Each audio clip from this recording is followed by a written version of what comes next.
Welcome to the Marks Podcast. I figured y'all might say something. Shit, y'all just left me here with my mustache. Well, you usually start it off, you know. Hold on. Like... And somebody here's muted, doesn't even realize it. I'm not muted. Oh, so what? You just silently laugh? Is that what it is? I am Dan, of course, joined by the inside man Gerard Mallette and the modern day Maharaja Jacob McGovern. What's going on, boys? What up? What up? Hey, the Patriots finally got off the snot today. The who? Yeah, exactly. Or since Tom Brady was gone, no one gives a shit. Well, listen. In a little while, when you guys face the 49ers, let me know how that finishes. I don't want to talk about it, right? We already know that we look. It's not a good time to be a Dallas Cowboys fan. Never a good time to be a Dallas Cowboys. Not since Tupac got shot has it been a good time to be a Cowboys fan. Talk about 93 was the last time they won the title. We had hope in 96, okay? We had hope still. Shit. Anyway, well, go ahead. I think the Broncos beat the Panthers, so I'm pretty good on that. So. Well, who hasn't but the Patriots? Yeah, that's true. That being said, on today's episode, we got a lot to talk about. Well, reality perception right there. Did y'all watch TNA last night? A little bit of it. I saw the Mike Santana. I caught a little bit of that match. That was pretty good. And then I saw the main event, of course. Wait, which main event? Oh, the ending. Nick Nemeth and no, it wasn't the ending. It was a triple threat. It was a triple main event. The main event was a tag team match. Mm-hmm. Oh yeah, that's right. Yeah, the whatever. Which one? That one. The Hardy Boys. The Hardy Boys. Yeah. No, I watched Nick Nemeth and Joe Hendry, and I was kind of bummed out because perception was that you're finally going to pass the torch over to fucking Joe Hendry. Say his name. He will appear, and they had John Layfield come out and knock him the fuck out. He did kick out of the super kick and the danger zone or whatever the fuck his new finisher was called now, but he still lost. I don't know what the fuck the deal is with that. I don't know what TNA is thinking on that one. I'll tell you this right now: perception versus reality. And John Layfield. If you think he still doesn't have that clothesline from hell. Perception, reality. That's the guy who clotheslined. It's a big some bitch. Oh, it was pretty. The thing is with old school guys like John Layfield and other guys like Billy Gunn and Dustin Rhodes, like we talked about it a little bit like last week. I think it's just there's no thigh slap with these guys. It's like that this shit is legit, and I don't know what JBL's preparing for, but I hope because I don't know what this partnership with Nick Nemeth is going to lead to. I don't know, but they gotta get JBL on the mic because he could destroy. And unfortunately, if they put him on the mic against Joe Hendry, he'd kind of destroy Joe Hendry in 2 seconds. Here's a question for you: if he had done this gimmick in WWE instead of coming out as the financial guy. I liked JBL, the financial guy, but keep going. Does the gimmick that he has right now, let's just say they kept him off TV, and then he comes back with this gimmick, would it have gone over? I don't think he would have came up with this gimmick because this is just a fucking Yellowstone version of fucking JBL. Or could it be who JBL really is? I don't believe that for a second. I believe he's an asshole. I mean, I think. But see, JBL comes across as me like there's all these stories out there. Like it's always been out there that he's a bully, he's an asshole. But he seems like the type of asshole you'd want to have a beer with. Like if he liked you. What? Yeah, if he liked you, let me clarify. Okay, let me clarify something. I like JBL. Yeah, I'm an asshole. I'm absolutely a fucking asshole. Other than liking you guys, I don't really like too many people. It's like I'm not gonna go there, but it's like I'm from Texas, and a lot of us are fucking assholes, right? Most of us are fucking assholes, but hey, if we like you, we're your friend for fucking life. This is what it is. I think that John Layfield's that's what the mustache is for. That's what the mustache is for. He thinks he's a freaking Longhorn.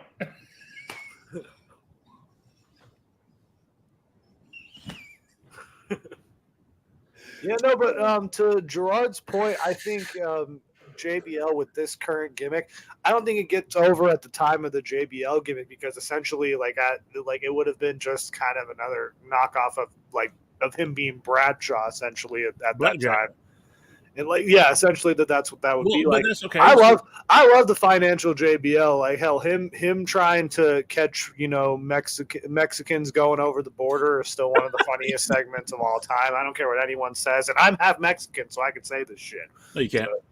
So, yes, I can. It was hilarious. Oh, we got Sloppy in the chat. Hell yeah. What's going on, Sloppy Seconds? What's going on, Nutbuster? That's a great name right there. No, I don't know. I think that maybe it could have gotten over because it was a heel gimmick. When the APA gimmick was around, it was all there were just some badasses. Now, if you're a badass who's just whooping people's asses for no reason, just because you're a fucking prick, that could have gone over.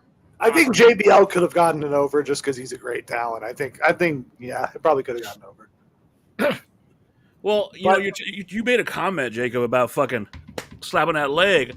I can't stand that shit. It doesn't. When now that we talk about a couple weeks ago, Jar talked about fucking cutting and blading and how it's so fucking obvious now. That leg slap is so fucking annoying. Everybody's doing it. It's kind of like you ruin shit. I go back to fucking the old days of Jake the Snake Roberts. The perception was that Jake was a horrifying, terrifying individual, and that DDT meant a fucking concussion or death. Go back to fucking Ricky the Dragon Steamboat. He was out for a fucking month. What you just bring up, I want you to think about it. Hold on one second, Jake. What you just said, when they dummied down the DDT to it, everybody does it. When Jake was just doing it by himself, how powerful of a move was the DDT? Fuck yeah. Well, when they allowed everybody else to do it. Well, and you see, even I was going back and I watched.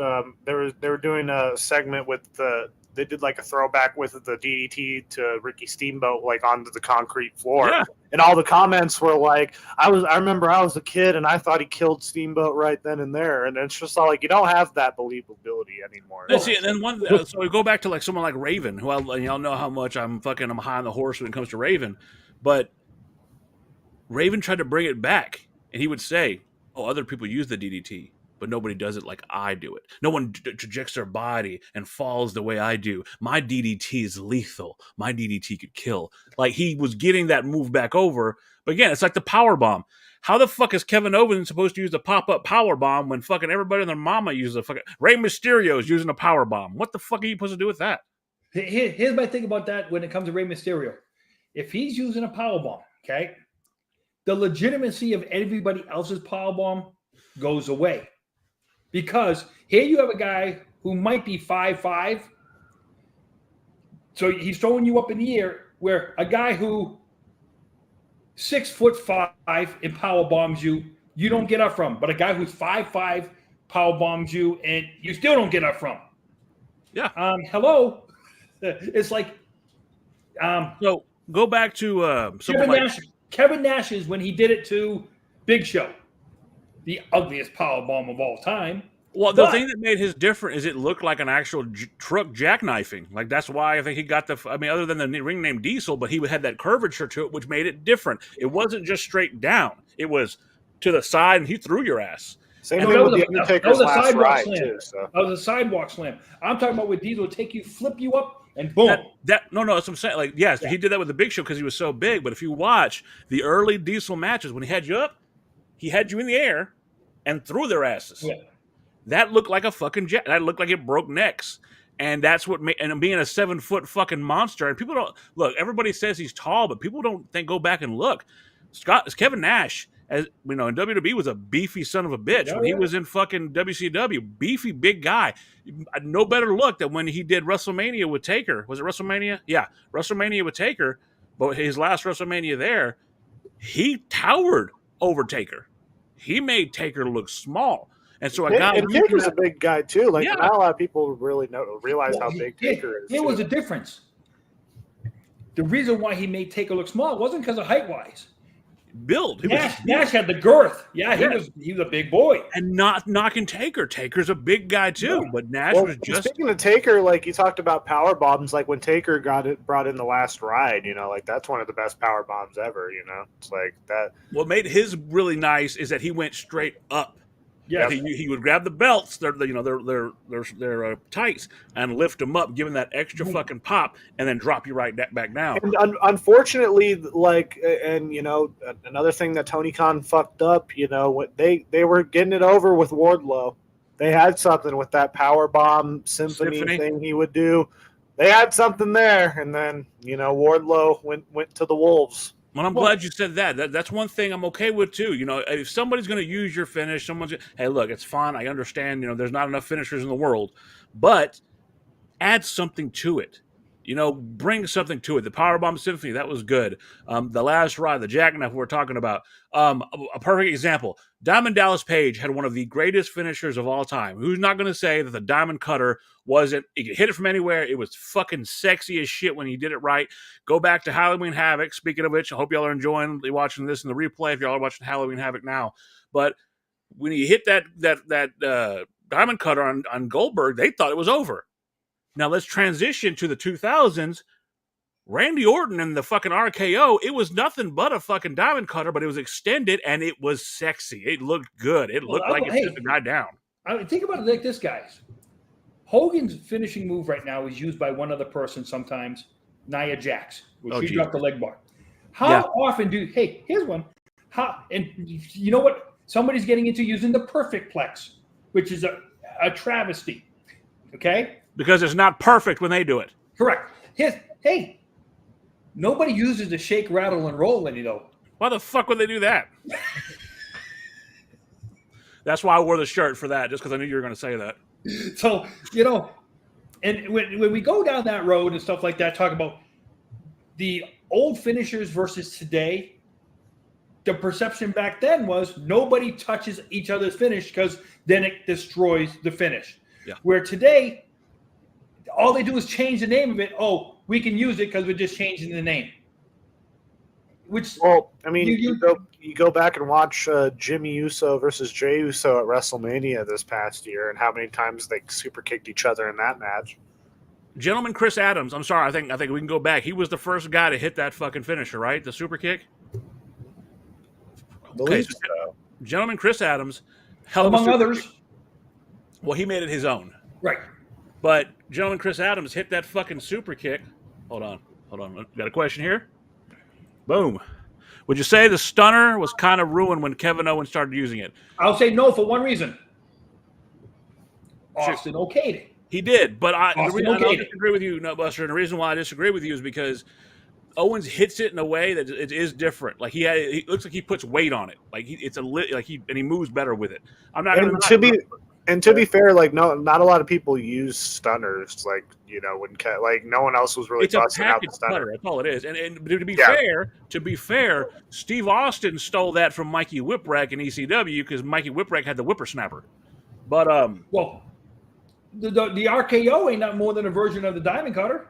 And that's what I said. But he elevated it. He changed it. He made it a little different. Like the fucking pedigree. CM Punk stole the Pepsi Plunge from Triple H. The only thing it was on top rope. But going back to his knees in the process. going back to the fucking super kick. Gentleman Chris Adams, he pulled that out of nowhere when he won a match, especially when he was a good guy. Boom, it just pops.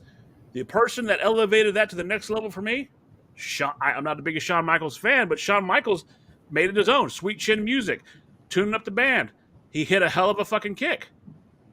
What, Gerard, before he choked to death? A fellow Texan? You're not... I just wasn't over with the Shawn. He loves Bret Hart too much. I do. I'm a Bret Hart guy. I'll put you like this.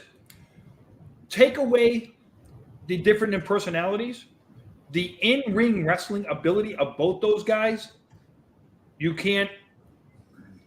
Who do you prefer to watch? A Bret Hart match at his game?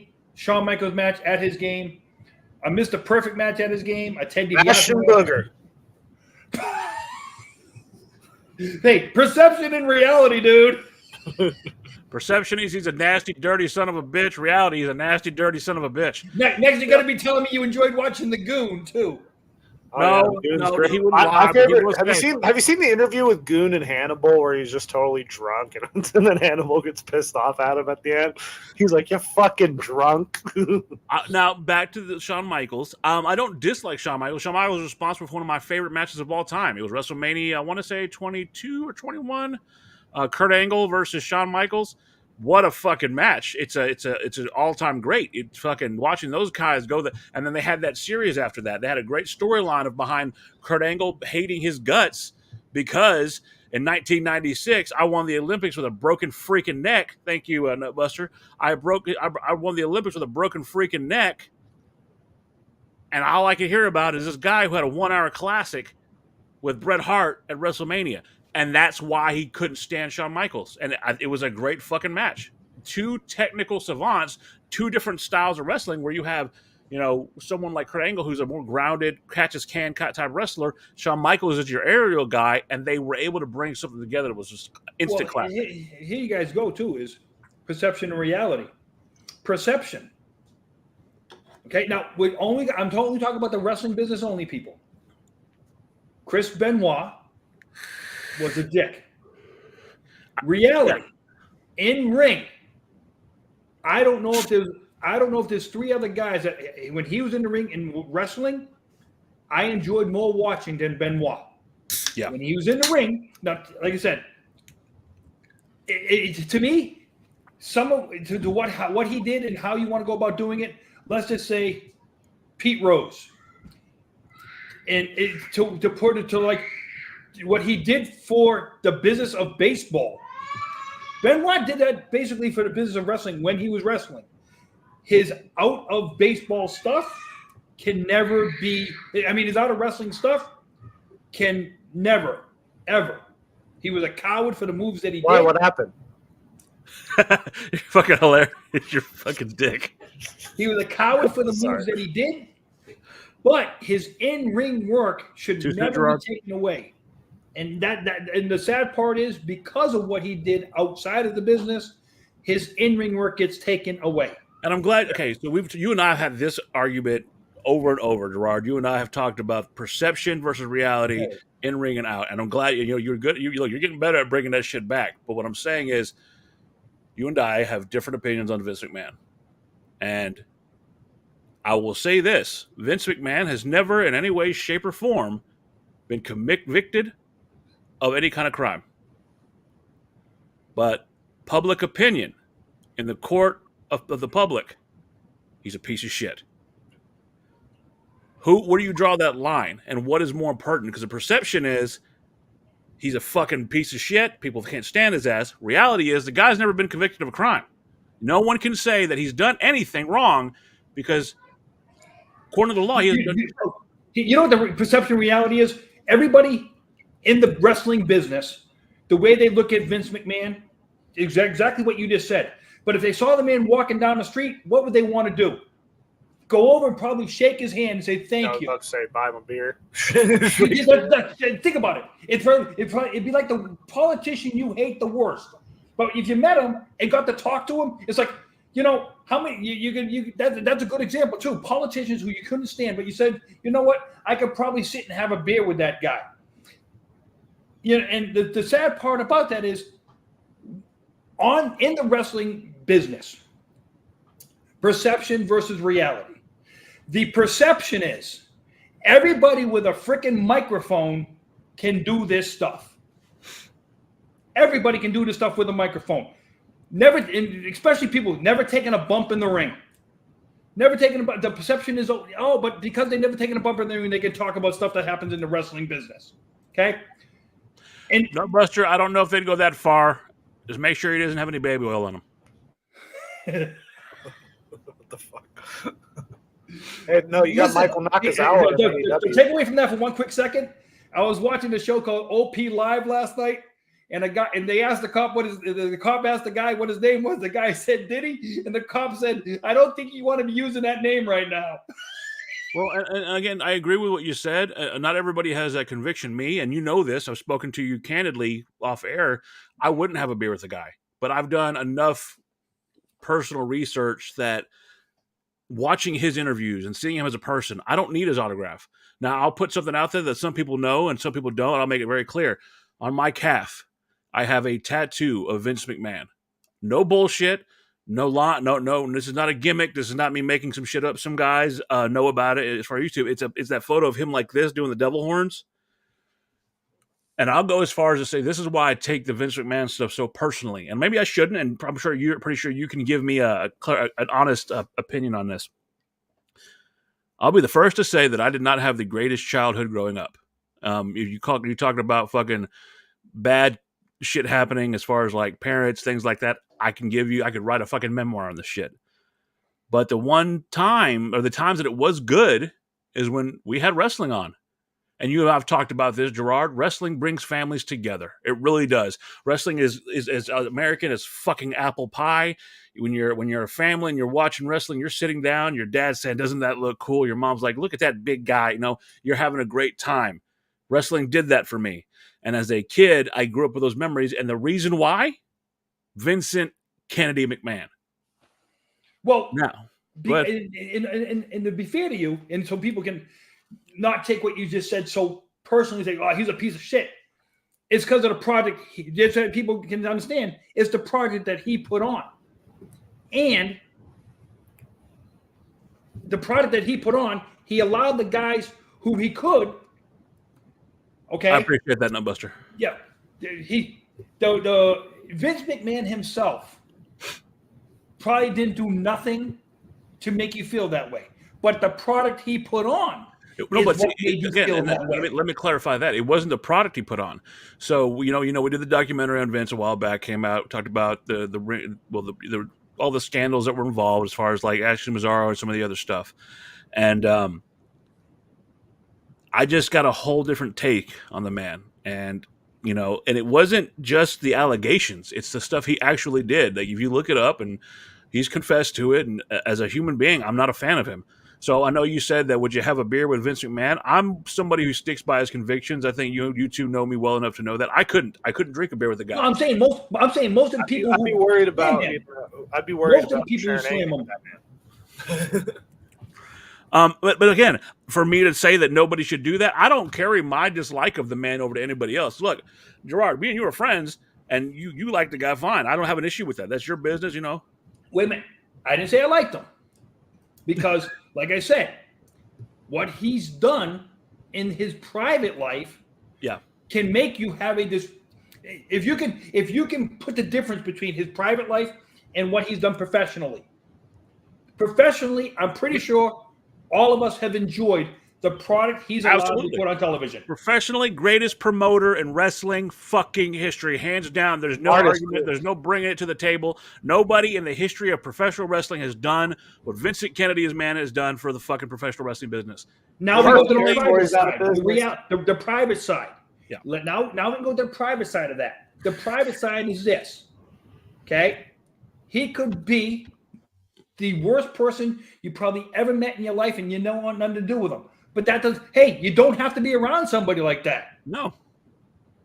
Well, and if you watched the recent thing that they had with Pierce Morgan, where they had Maven and Coachman and all them on there, they were saying that that Vince isn't gonna come back, and it's fine, And I think a lot of wrestlers, despite the ones like John Cena and Hogan, and people who consider Vince a father figure, I think a lot of people backstage don't really give a shit about Vince being gone, and they look at it for the better, because Vince being gone helps the wrestling business, but it's unfortunate because Vince helped the wrestling business a lot.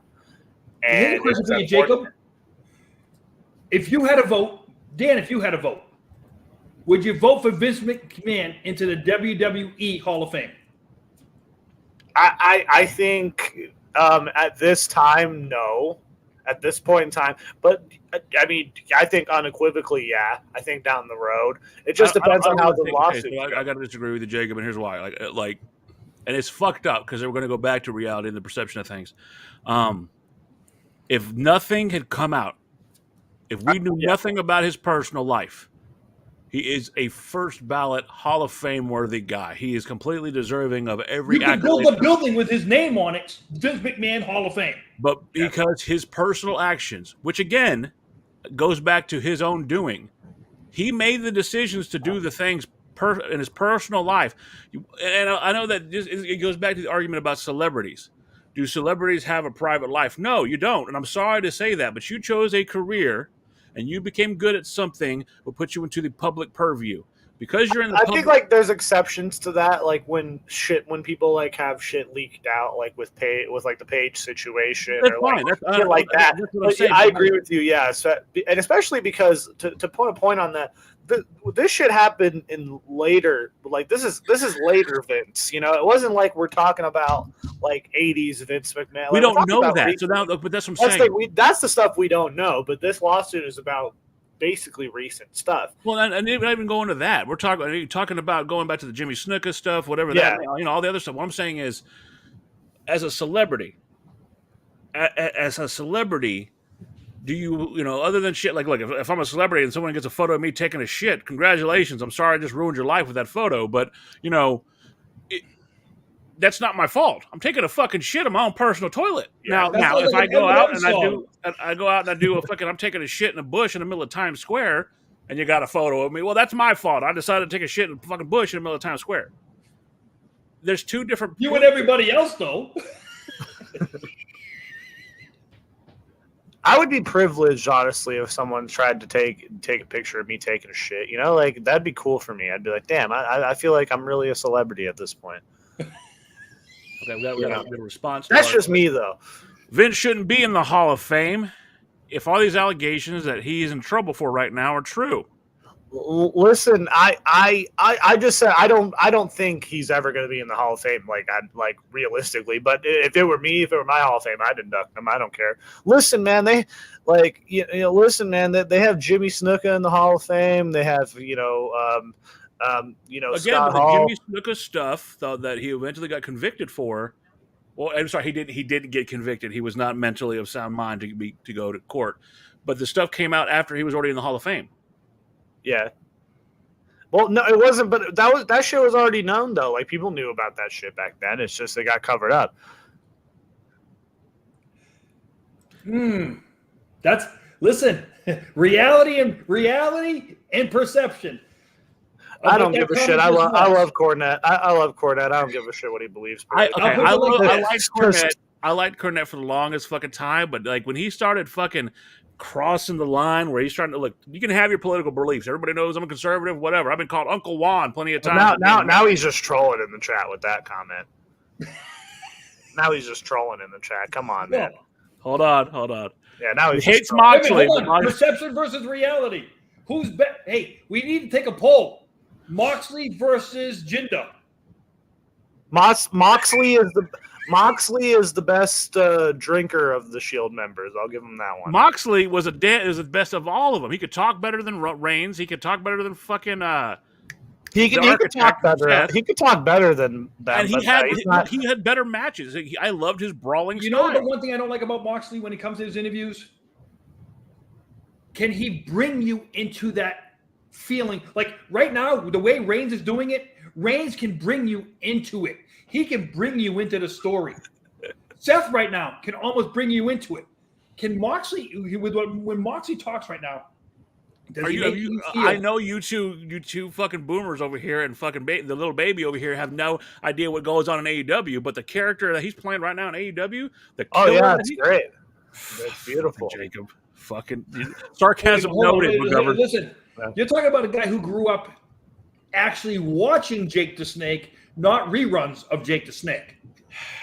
And I would say that Moxley is the closest to fucking Jake Roberts than either of the other two jackasses. And the other one is compared to Roman and Seth. Oof. Look, hey, I got to enjoy Roddy Piper, especially asking Frankie Williams, "You think you're a good wrestler?" Honestly, if they would give him the time, I like Vincent, from The Righteous. I think he's closer to Jake the Snake. You know what? I like Vincent. I thought, and my wife will tell you this, when I started watching The Righteous and watching the creation of Vinny, from Vinny in the Kingdom to Vincent in Ring of Honor. You dig what I'm saying? Yeah. I love that character. And Will in the chat just said I'm a Democrat. Fuck you. Joke's on you. I don't vote, motherfucker. So haha. He is not, which is even worse. What the fuck? Why aren't you voting? Your voice should matter. I don't want to get jury duty one day. No, but seriously. You have a driver's license, right? The Marks podcast is not. Hey, hold on. You have a driver's license, right? Not at the moment. No, I got into some trouble. We won't talk about that. You didn't tell me. You did not tell me. Okay, that we have a criminal on the Marks podcast. Listen, that's why he likes gender. That's why he likes gender. No, it's okay. All legal standings have been resolved. But anyways, are you going to get deported? No. If I was Canadian, I probably would be, because I would probably be that type.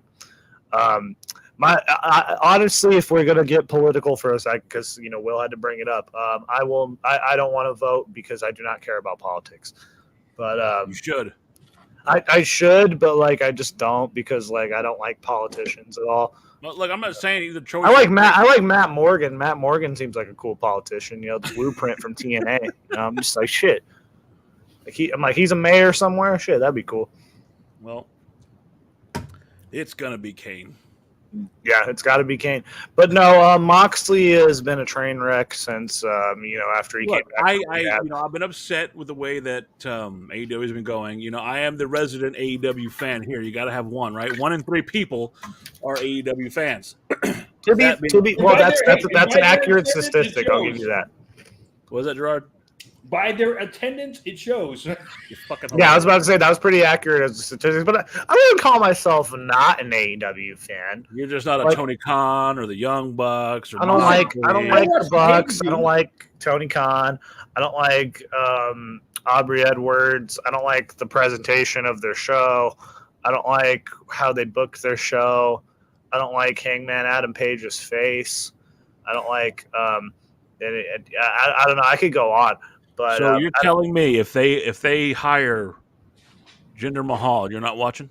No, it's the greatest company of all time. But until that happens, then we're just. I'm glad you bring it up. Perception versus reality. I'm not going to mention the guy's name. To actually come out and say Mercedes Moné is the best woman wrestler right now. You've lost your fucking mind. No, the guy who said it. Perception is he believes Mercedes Moné is the best female wrestler right now. And he also probably huffs his own farts. So I wouldn't trust that. The reality is people sniff spray paint, Gerard, but it doesn't mean it makes their fucking. No. The guy who did it just re-signed with AEW. That's what he said. Who's the fucking guy who said that? Danny Garcia. Well, okay, Danny Garcia. Well, okay, I don't need to talk about Danny Garcia. We're not going to talk about this anymore. Yeah, we're not going to talk about Danny Garcia. Well, first of all, Will just said in the chat, Mercedes Moné is probably the worst investment that Tony Khan has ever made, and it shows just by the reactions from the crowd. I'm glad that she did go to AEW. I'm glad he did sign her, not for the fucking price. Where else was she going to go? There was nowhere else for her to go. In New Japan. She was in Stardom or wherever the fuck. Let's talk about her in New Japan. She has one segment where she's drunk in the middle of the ring, or she's on something. I don't know. You could tell. Listen, I'm not going to get into specifics of my personal life. From someone who has done substances, I could tell this woman was on something. So she gets in the ring and says and mumbles through this whole promo. She botches her finisher against Kairi Sane. Kairi Sane herself looked at that and was like, okay, well, I'm going back to WWE at this point. And Kairi Sane went all the way back to WWE from that. And Mercedes in her first match breaks her own knee. And Nutbuster said, is that on YouTube? Oh, yeah, just look up her debut in New Japan. Just look it up. It's obvious. But, her first match, she breaks her own knee. Seriously. It's terrible. Mercedes and if you just listen to her talk, it's just terrible. If you would let me finish what I was saying, I am glad that they brought her to AEW so it could expose her for what she is. In my opinion, in the opinion of Jacob, and I'm guessing in the opinion of Gerard, Mercedes is not worth the price tag. He's not worth the fucking paper they printed the price tag on. Hey, so people can be fair. Hey, I just want to let people know, when it comes to all things AEW, I will put it like this. When I first saw Jade Cargill in AEW, first thing I thought was $1 million body and a 10-cent brain, because I didn't think she could wrestle at all. That reminds me of someone from back in the past. He was like a horseman for 15 minutes. Paul Roma. That's who it reminds me of.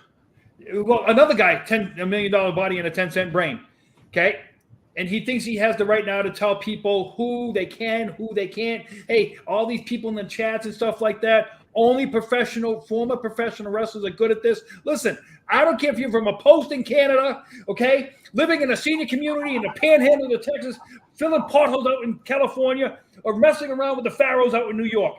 Listen, if you take this business with your heart and your passion, ability shouldn't matter. And certain guys were gifted ability, but no heart and no passion. The guy you just mentioned was gifted ability, but no heart and no passion.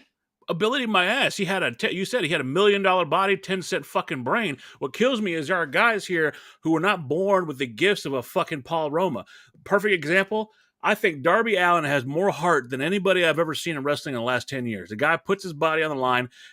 He has a great physique. He was not gifted and blessed with the fucking size that he needs to be a real main event serious guy. Not very intellectually sound, though. No. Fuck you. But the fucking thing is, you put someone like that in the body of a Paul Roma, they're giving you fucking main events every fucking night because they care. Paul Roma didn't give a shit. And the reason he's podcasting now is because he's got nothing better to do because nobody knows who the fuck he is. Thanks for the fucking 15 minutes of cloud, you piece of shit. Put it like this, okay? What are you talking about? 15 minutes of cloud. Shit. Smoking clouds. Oh, hey, I'll put you like this, okay? He was with Hercules and couldn't make it work. And that guy was a beast. Fucking beast. You know, when you constantly team with people, who is it? Is it your partner who sucks or you who suck? Hold on. Don't forget, Mox got over as a babyface instantly with Roman. It took almost a decade to do. That's a fact. You're right, it is. But let me clarify. I'll agree with Will on that because here's the problem I have with the Roman thing. Roman was naturally going to be screwed as a babyface. He was over as a babyface instantly. If we look back at WrestleMania, whenever Blue Tista won the Royal Rumble, they wanted Roman. That was the time to pull the trigger with Roman. Listen, people, if COVID doesn't happen, Roman Reigns and the Bloodline story is never. We had that talk, but I don't blame him for being a babyface longer than he needed to be because that wasn't his call. Much like years later, as much as I couldn't stand the era of, and I'm going to quote Bruce Blitz from back in the day, "Fuckboy Buckethead." Jesus, that's a name I haven't heard in a long time. I'm gonna quote him to say that the fucking nightmare that was the John Cena era. You know, a lot of people hated his guts, but it wasn't his fault. I'm sorry, Gerard. You're working for a guy. He says, Gerard, you know, we want to make you the face of this company. We're going to pay you millions of dollars, but all you got to do is wear multicolored T-shirts, high tops, and some jorts. He was about to be fired if Stephanie didn't hear him rapping on the tour bus. So they go to you and they say, look, you had this edgy rapper gimmick, Gerard, and, you know, it was getting over pretty well. But, you know, we got kids in the audience, and we're trying to get that next demographic because our fans are getting older. We want to get that young money. Hey, all you do is listen. The Rock said it best: the fruity pebbles, the fruity pebbles.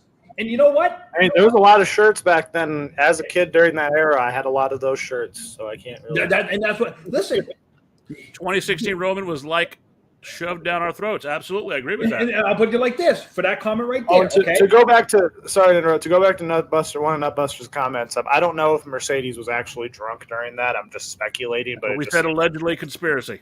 Yeah, allegedly. Perception and reality. Don't get me wrong. I love Roman, but I'm just saying if Mox wasn't in that 3, I don't think Seth or Roman would be where they are now. Now, this is why I can agree with that to an extent. Hear me out. At the beginning of the Shield, when they came out with CM Punk, perception was when Mox opened his mouth, he was the leader. And I can back that up with facts. Moxley was the United States champion. He was the single star in that group. You had Roman and Seth off to the side being tag team champions for God knows how long, but who was your single guy that you were pushing that was doing all the talking? Moxley. Well, and also to put that point, they were going to break up the Shield earlier than they were, because of CM Punk leaving. It put in a whole wrench for plans for WrestleMania, and they were going to do Mox versus Roman at WrestleMania 30 for the United States title, and then they were going to have Seth as like the referee or something like that. Now that would have been horrible if they would have done that, but like they did to Dan's point, they were going to push Mox further. There you go, right there. That's why you got all the Cena merch, because back there was more Cena merch and live events to sell than other superstars. I'll put you like this. Austin 316 jersey, okay? I think the first year it came out something like that, $25 million, and that was a check for Austin. Yeah. Okay. Well, it still is to this day. I think he's still in the top 10 merchandise sellers. Yeah, that's still the most highest rated. And honestly, is there really going to be another shirt like that? I disagree with that. I disagree. Will's just trolling. And I'll tell you why I disagree with that. Get this bum out of here. Get this bum out of here. I'll give you the biggest reason why. CM Punk can actually talk on the mic. Yeah, CM Punk is actually drawing money. I love CM this Punk because for one, you two have to be on the fucking defensive because you're fucking bullshit. Austin merch is easy, though. Austin merch is easy. You put a skull in a shirt, say hell yeah, or fucking fuck fear, drink beer, and you're. Listen, I had one shirt of his. It had the state of Texas with a middle finger, official flag of Texas. I'm like, I got to get that. Hold on, I have an Austin shirt somewhere. Hold on, I have to get up for that, but I'm not gonna do that right next. I'm lazy, but I do have an Austin shirt. I got one. But I'm just saying is the fact of the perception and reality of things that people got to understand is if you can do it. Listen, how many of us wanted to go out and buy one of the shirts he was wearing when he was the rapper? When he was coming out and he was doing his rap thing and stuff like that, and he was wearing all those Mitchell and Ness shirts. Now, Mitchell and Ness shirts, maybe, yeah, he could have been just getting them, but those are some damn expensive shirts. They weren't carrying them in the house shows. Trust me. Word life. Correct. I still think that was a better interest in. What the fuck does thugonomics even mean? It's a study of. Can we talk about that? Did they ever explain what that meant? It is the study of thugology. And I'm already in my room, so ha. I like it. But put it like this, okay? I'm untouchable, but I'm perception and reality. Let me ask you this: does Cena's gimmick, the thugonomics gimmick, right there. does that go over? Spitting. My discipline is unforgiving. Got you backing up in a defensive position and ass kicking. And yeah, I still remember the fucking song. Hey, let me ask you this: perception versus reality. Does Cena's gimmick go over in the 80s or 90s? Now the thugonomics one. Maybe if you wore a Kangol hat and fucking some Adidas. Wait, can we just go back to the fact that Dan just knows all basic thugonomics, and the fact that I can bet cash money that that's not the first time that Trips has heard him rap this. I know Trips is back there like, oh god, he's rapping again. He's doing basic thugonomics. That used to be my alarm for work when I worked at 6 o'clock in the morning. What? I think you should do karaoke one of these nights. Just go to a random bar, karaoke like night. A broken needle, kid. You missed the point. We'll break the internet. What is this? What's the one? Still kicking. Something Saturn's kicking in Uranus. I don't know that. I don't want that part. Something kicking in Uranus. I don't know. I know some of that song. Anyways, The point is that John Cena is more over Good than the point. AEW Cena's roster. gimmick doesn't get over in any other time period. No, but Cena wasn't selling 6 different kind of shirts. He was just selling 6 different colors of shirts. Yeah. Now, what? To be fair, I did. I would never wear the motherfucker, but I did like the one where it was him as like an NES character. Oh, that's a dope shirt. I've always loved that shirt. I had when I went to WrestleMania 26, I had the orange T-shirt, the orange bands, and the orange, and I had a fedora at the time. I was 9 years old. People remember this, but I just thought that was the style, and it was great. And I was the biggest Cena fan of all time, and it's terrible. Cena sold shirts like Hogan sold that one yellow shirt. Everybody was the red Hulkamania shirt. It was the red shirt with the Hulkamania. And I just think because I know for damn sure I had the orange shirt, I had the purple shirt, and I had the green shirt, and I'm just like, man, my poor parents' pockets, it's like my poor parents' pocket. Wait, hold on, wait a second. Oh, fuck my life. Well, let me ask you. Hey, well, he's gone. Let me ask you this: if you notice, The Rock and Roman both had a point in their career that was traveled the same way, where it was. I found this the other day.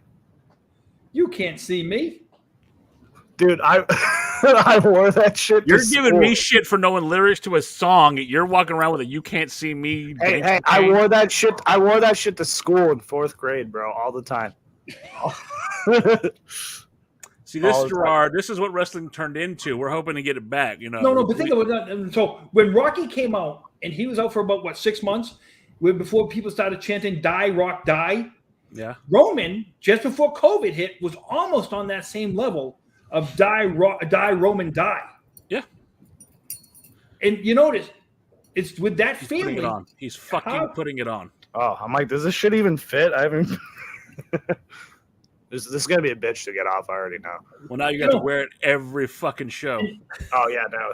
Listen, it's a little easy. I will never blame anybody in the pro sports business that can get into a gimmick where they're going to be the #1 seller of merch.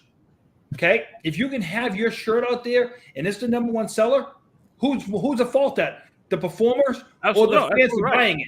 Again, I go back to what I told you before. I don't blame Cena at all. Cena did the right move for him. Cena's got 40 fucking cars, a mansion, a beautiful fucking wife, and that man is set for the rest of his days. Oh, yeah. He's the fucking peacemaker. Fucking good for him. That show is awesome, though. That show is great. But the thing with him is, do you blame the general public for putting him into that position, or do you blame the performer?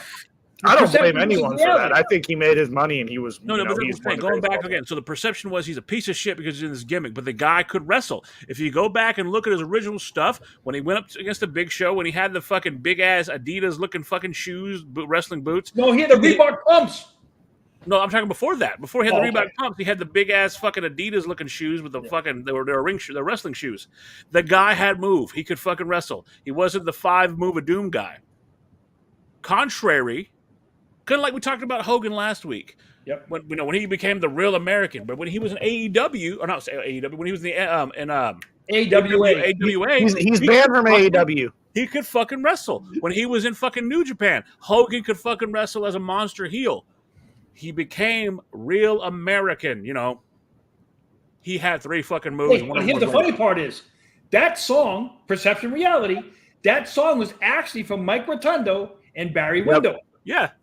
Okay, what song? He first came out to Eye of the Tiger because listen to. He also came out to the Hogan's Rock and Wrestling theme song.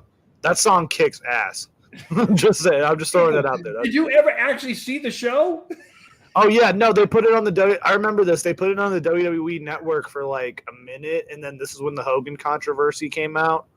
Like, that was when I first saw it. This is like, what, in 2015? Well, before you can finish watching the show, they took it off, huh? Yeah. Pretty much. That's kind of how it was. Like, yeah. Going back to perception and reality, the perception was they couldn't wrestle, even though we've seen that they have the ability to. Sasha Banks, they want you to believe she's the greatest wrestler of all time in the women's division, but she can't. I'm sorry. In my opinion, the woman can't do shit.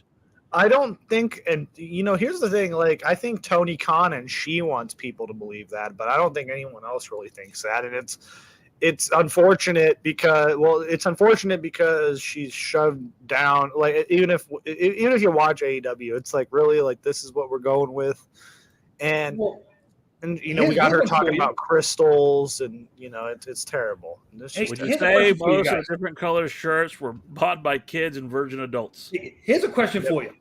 Either one of you two ever seen the movie The Wolf of Wall Street, where he goes, where the wolf goes, sell me this pen, and the guy goes, write your phone number down for me. He goes, I don't have a pen. Here you go, supply and demand. In wrestling, when they get that mic in their hand, sell me you. I want you to sell me you. And right now, Sasha Banks couldn't sell. That's sad. She can't sell herself. I lose her. I'll tell you right now. When her music hit in WWE, you had da da da da da da da da, and she would come out. I was like, oh, okay, I like this. It's catchy. That was your first way to sell somebody. This fucking song she has in AEW, CEO, shut the fuck up. You've already lost. And what the fuck does that even mean? What does that mean to be the CEO? She can't sell the business. She can't sell the business. Well, and here's the thing, like it's Cunt every other night. That's what it sounds for. No, but it's like, man, you have, and it'd be different if she was a shitty wrestler and a shitty promo, and she was, at least humble and wasn't calling herself the greatest of all time. But she's openly doing interviews saying and promoting how she's the highest paid wrestler in history, how she's this, how she loves crystals, and how crystals make the airplanes go, and I just love crystals. And it's just like it's horrible. I'd rather shit in my hands and clap than be forced to watch a Mercedes Moné match. Somebody put themselves on the Mount Rushmore of women wrestling who's an active wrestler today. Liv Morgan put herself on the Mount Rushmore of women wrestling, and I'm like, Liv Morgan is stuck up in she's a fucking kid. That's why these fucking young people don't know what the fuck they're talking about. Listen. I will never not be a fan of Liv Morgan. I love Liv Morgan. Here's why. Liv Morgan in the ring and on promos suck balls. But here's the thing: Liv Morgan outside. Liv is playing an excellent heel. Liv outside the ring is the best because she got arrested for marijuana possession. And if you watch the first of all, her shoot name. First of all, Liv Morgan's shoot name is Gianna Daddio. Like that is like the greatest, most like Italian American name of all time, and I don't know why that's not her gimmick name. But like she got arrested for marijuana. She's driving with while she's high, and you see the body cam footage, and she's just super stoned. I fell in love. I fell in love with expert. When Liv Morgan got arrested, would you say she gained or lost fans? It didn't matter. She gained one. She gained one forever right here because listen, if you look at the body cam footage, you see her car. It's just full of like Reese's wrappers and like Thirst Buster cups and like all this shit. And like she's just stoned and chilling. I'm just like, man, I went to high school with so many of these chicks. I'm just like, man, I'm like, this is a chick I would hang out with, Take the camera around your room. Yeah, it's just great. Well, literally, and if you watch the body cam footage, they go through like she has her diary like in the car, and like she has like this list of goals, and the goals say become women's champion, win an Academy Award, because like these wrestlers, like to Dan's point, these wrestlers have this delusional sense of self nowadays because of social media. Well, I think. That's where reality and perception comes into play. Is yeah, the guys who think they can talk the business, even though in the ring they couldn't sell you a wet paper bag to hold a gallon of milk. Going back, and we don't initiate fucking beefs on this fucking podcast, but I'm sick of this shit because I'll look every 5 seconds, I can fucking throw a rock and there's a new podcast popping up. And here's the problem I have with that. None of these motherfuckers have done shit. We openly say we're marks. We openly say we're just fucking fans of the business. Other than Gerard, none of us have ever been in the fucking business. We don't claim to. But half these motherfuckers are a bunch of neck-bearded fucking losers who've never fucking done this, had any kind of experience whatsoever, but they run their fucking mouths like they do. I don't know shit. I learn a lot from Gerard, but I have more fucking accolade to talk because I've actually taken a couple bumps in my life, real bumps, not jumping on my mom's fucking couch and thinking I was a wrestler. Well, and to that point, Well, and to that point, it's like, I talk a lot of shit all the time, but like I'll never be on here and claim that I know Hold on. better than anyone. I have to answer this. Oh, we got Omega. Oh shit. Hey, listen, I'm surprised he doesn't frame that quote. I might. But like I'll never sit here and claim like I know better than anyone like in the actual business, or claim that I know like how to do it better. I mean, Exactly. like I think you could put me on Dynamite like with a microphone to interview someone. I could probably do just fine and wing it. But like that's about it. This would roll down your leg and you'd be like, okay, Mr. Moxley, I thought that was really cool when you came out, and I like your shaved head, and please don't kick my ass. No, well, yeah, Moxley could sit on me and I would die. I'm not a physical man whatsoever. But I could interview like fucking, I don't know, like who's one of the jobbers, AR Fox. I could interview him. I feel like that'd be good. You could be, hey, you could interview Mario Mancini. I don't care. Yeah. Yeah, no, it's just but I don't, man, seeing Omega in the chat's pretty cool. I'm just like, shit, I haven't seen Omega in a while. And that's what I just said right there is perception and reality. Okay. You even have jobbers, guys who worked as career jobbers, who think now they can grab a microphone, go on a show, and start slamming other guys and stuff like that and say, hey, I got 15 minutes of fame, even though I only was in the ring for about a minute and a half. I don't care if you've never taken a bump in this business. I don't care. Don't care if you've never been in the ring. The professional wrestling business, for people who want to comment on it, is more. You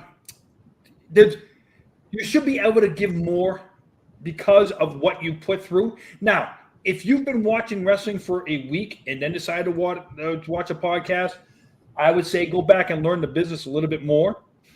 But if you've been watching and you've been a fan and you can actually give intelligent conversation, you can bring a person on your show and actually have good intellect, a good dialogue with them and stuff like that, I say all the power to you.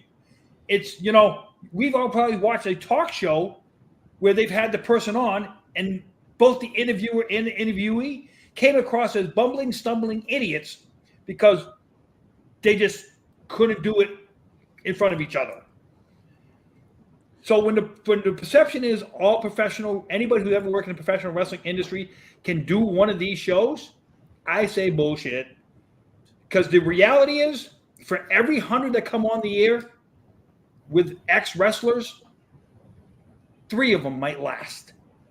Because the ex-professional wrestler will always sell himself and not the person he's on the TV with. Okay, so it goes back to we were talking about Paul Roma earlier. And if you don't know who Paul Roma is, for shame, okay? He's a legend. He was the fucking 4 horsemen. He was one of the horsemen. Anyway, fuck Paul Roma. Anyway, Paul Roma was a wrestler from the 80s, and he had his 15 minutes. He couldn't cut it with Hercules. He couldn't cut it in the other tag team. Who was the other tag team he was with? Jim Powers. Jim Powers. And if you can't make it with Jim Powers, I don't know what the fuck is wrong with you. Power and glory. And this is what kills me. He comes on to this fucking thing and tells anybody if you've never been in the wrestling fucking business, you don't deserve to fucking have a podcast. First off, Paul, can I call you Paul? Paul? Eat a dick. Because none of us claim that we fucking know everything about the wrestling business. Never once have we. I'm a fan. Been a fan since I was in fucking diapers. I love wrestling and I love everything about it. I love the fact that it brought my family together. I love that it brings us 3 generations of fucking fandoms together. We have people in the chat who fucking love wrestling for what it is. We're allowed to talk about our opinions of wrestling. Never once did I say that what we're saying is gospel. Sorry, I'm not fucking, what's his name?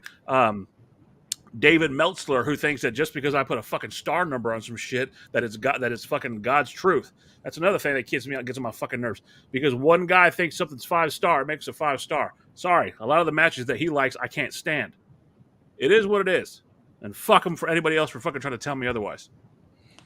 It's Dave Meltzer. I mean, this is a guy who freaked out when he is personal friends with the Young Bucks and Kenny Omega, and he probably gets off on having that fact because, look back in the day, Dave Meltzer, he talked to Vince quite regularly. He was one of Vince's so like he was basically Vince was tunneling shit through Dave Meltzer back in the day. It was at least allegedly like that was what the rumor was, and like it's just the fact that Dave Meltzer like even still has a relevance and people still give a shit about star ratings these days. It's unfortunate. You know, the guy said that Kurt Angle never had a 5-star match. You know, didn't, and like, come on. Well, you know, the Omega said one thing. He talked about was Paul Roma the fourth of the Four Horsemen. Unfortunately, there became a time in the early 90s there was a revolving door because the original four was Flair, Ole, Arn, and Tully. That's the original four. And J.J. Dillon. Okay? When you got into the Barry Windhams, the Lex Lugers, and stuff like that, yeah, Flair was still the mainstay there. It got dummied down, you know, and that was the sad part about the Four Horsemen. It got dummied down. When you dummy down an original concept that was absolutely great, because when Flair would talk about jet flying, limousine riding, kiss stealing, wheeling and dealing, it wasn't just him. Yep, it was the Four Horsemen doing it together. Well, and especially like with the Freebirds back in the day too, like they were super over, you know, and like and like you just said, like the limousine riding, jet fly, like it wasn't like it was a shoot, like that's how he lived. He lived. It was a big shoot. What did he say? It cost him a lot of money. Yeah, and it's just like you know you don't really get that these days, you know, people. And I mean, honestly, like. I just saw an interview with Dominic Mysterio and Chris Van Vliet, and it's just like, this is someone who gets it, you know, because, you know, if you just watch him talk, like he's totally in character throughout the whole thing, and it's believable from him. Like, you know, this kid's in character, but it's just, it's fucking Dominic Mysterio. And I would have never said that when Dominic Mysterio first debuted. Well, but at the same breath, like even like, okay, so you brought up Chris Van Vliet. I love Chris Van Vliet because he doesn't pretend like he fucking knows everything. He's a fan just like anybody else. He just got lucky into a sense where, you know, he's more notorietable and people like him. Great, good for him. I love that. What I have a problem with is, like Gerard said, you got a bunch of people that come in and think that because you were in the business for 5 fucking minutes, you have the right to dictate to anybody else how they're supposed to feel about wrestling. That always has bothered the shit out of me. The perception. Don't get me wrong. If you look at it like this, okay, some of your higher end podcasts, right? Yes, name recognition.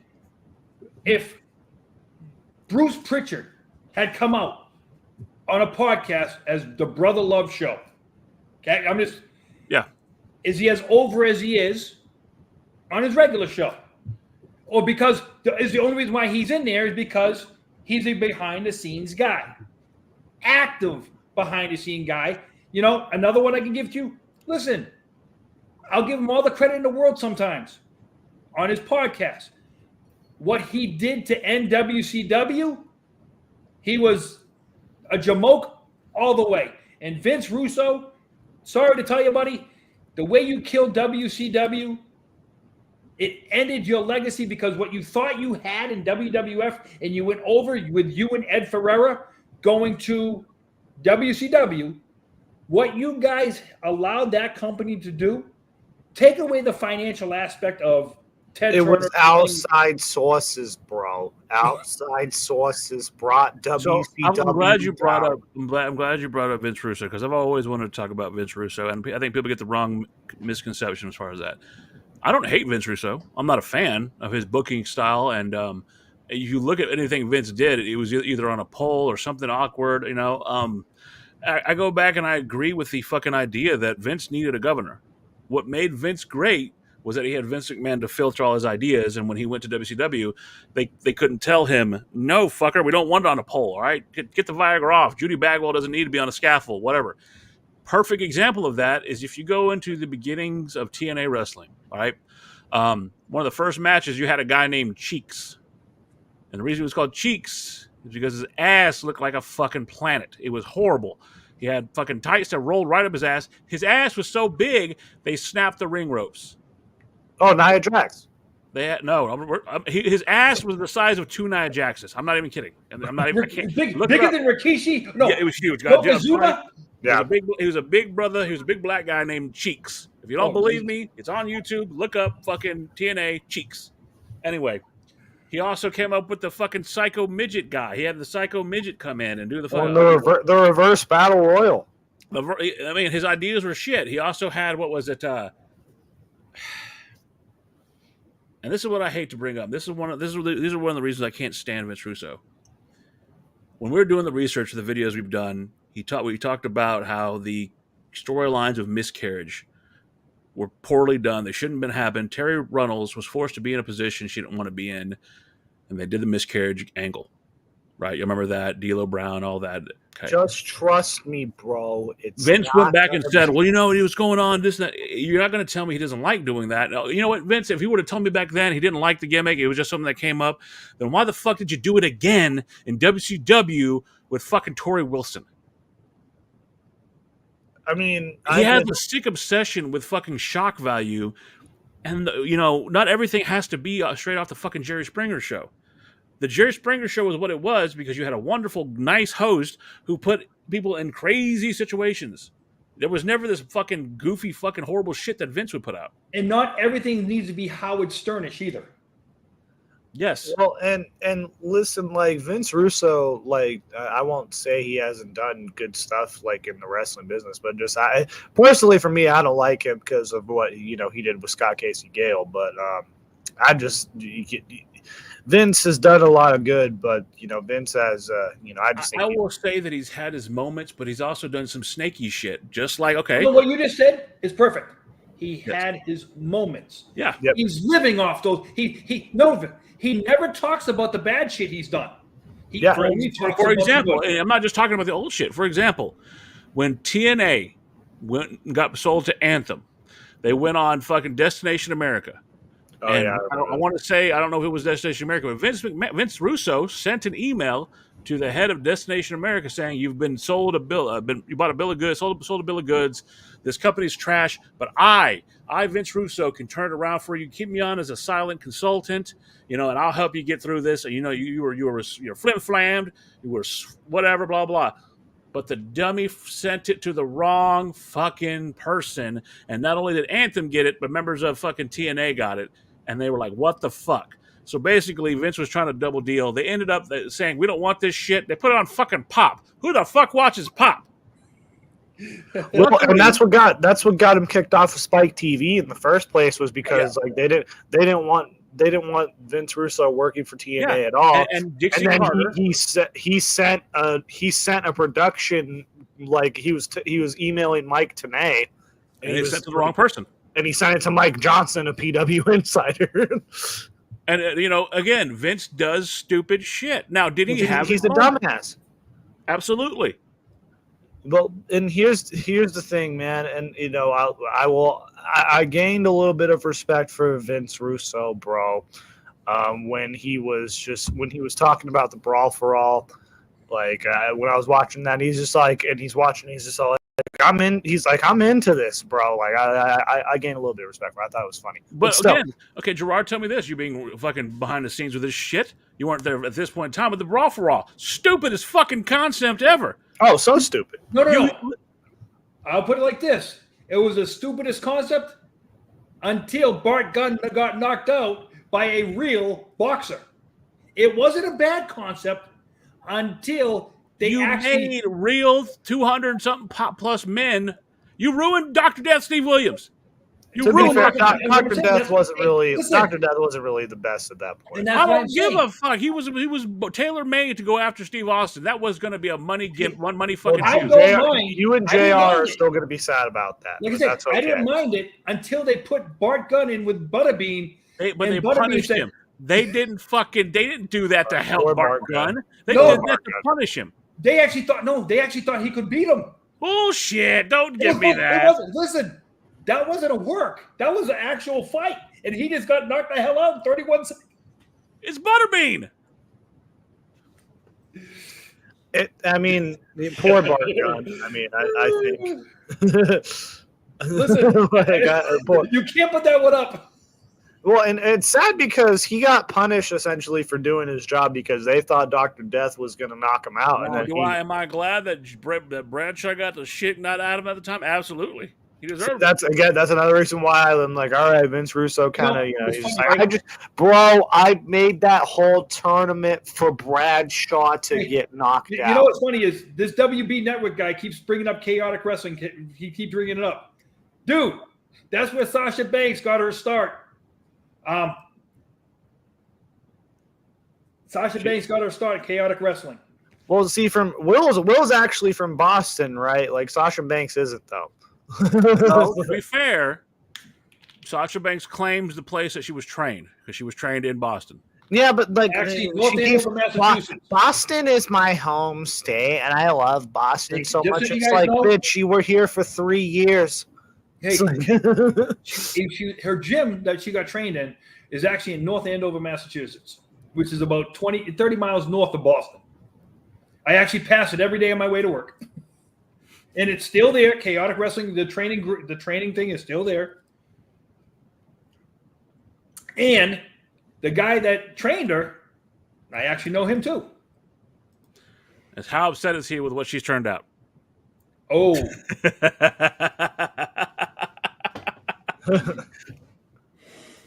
he put it this way. He's not very happy with the. He still doesn't. Listen, guys. I'm sitting here right here and say her in-ring work.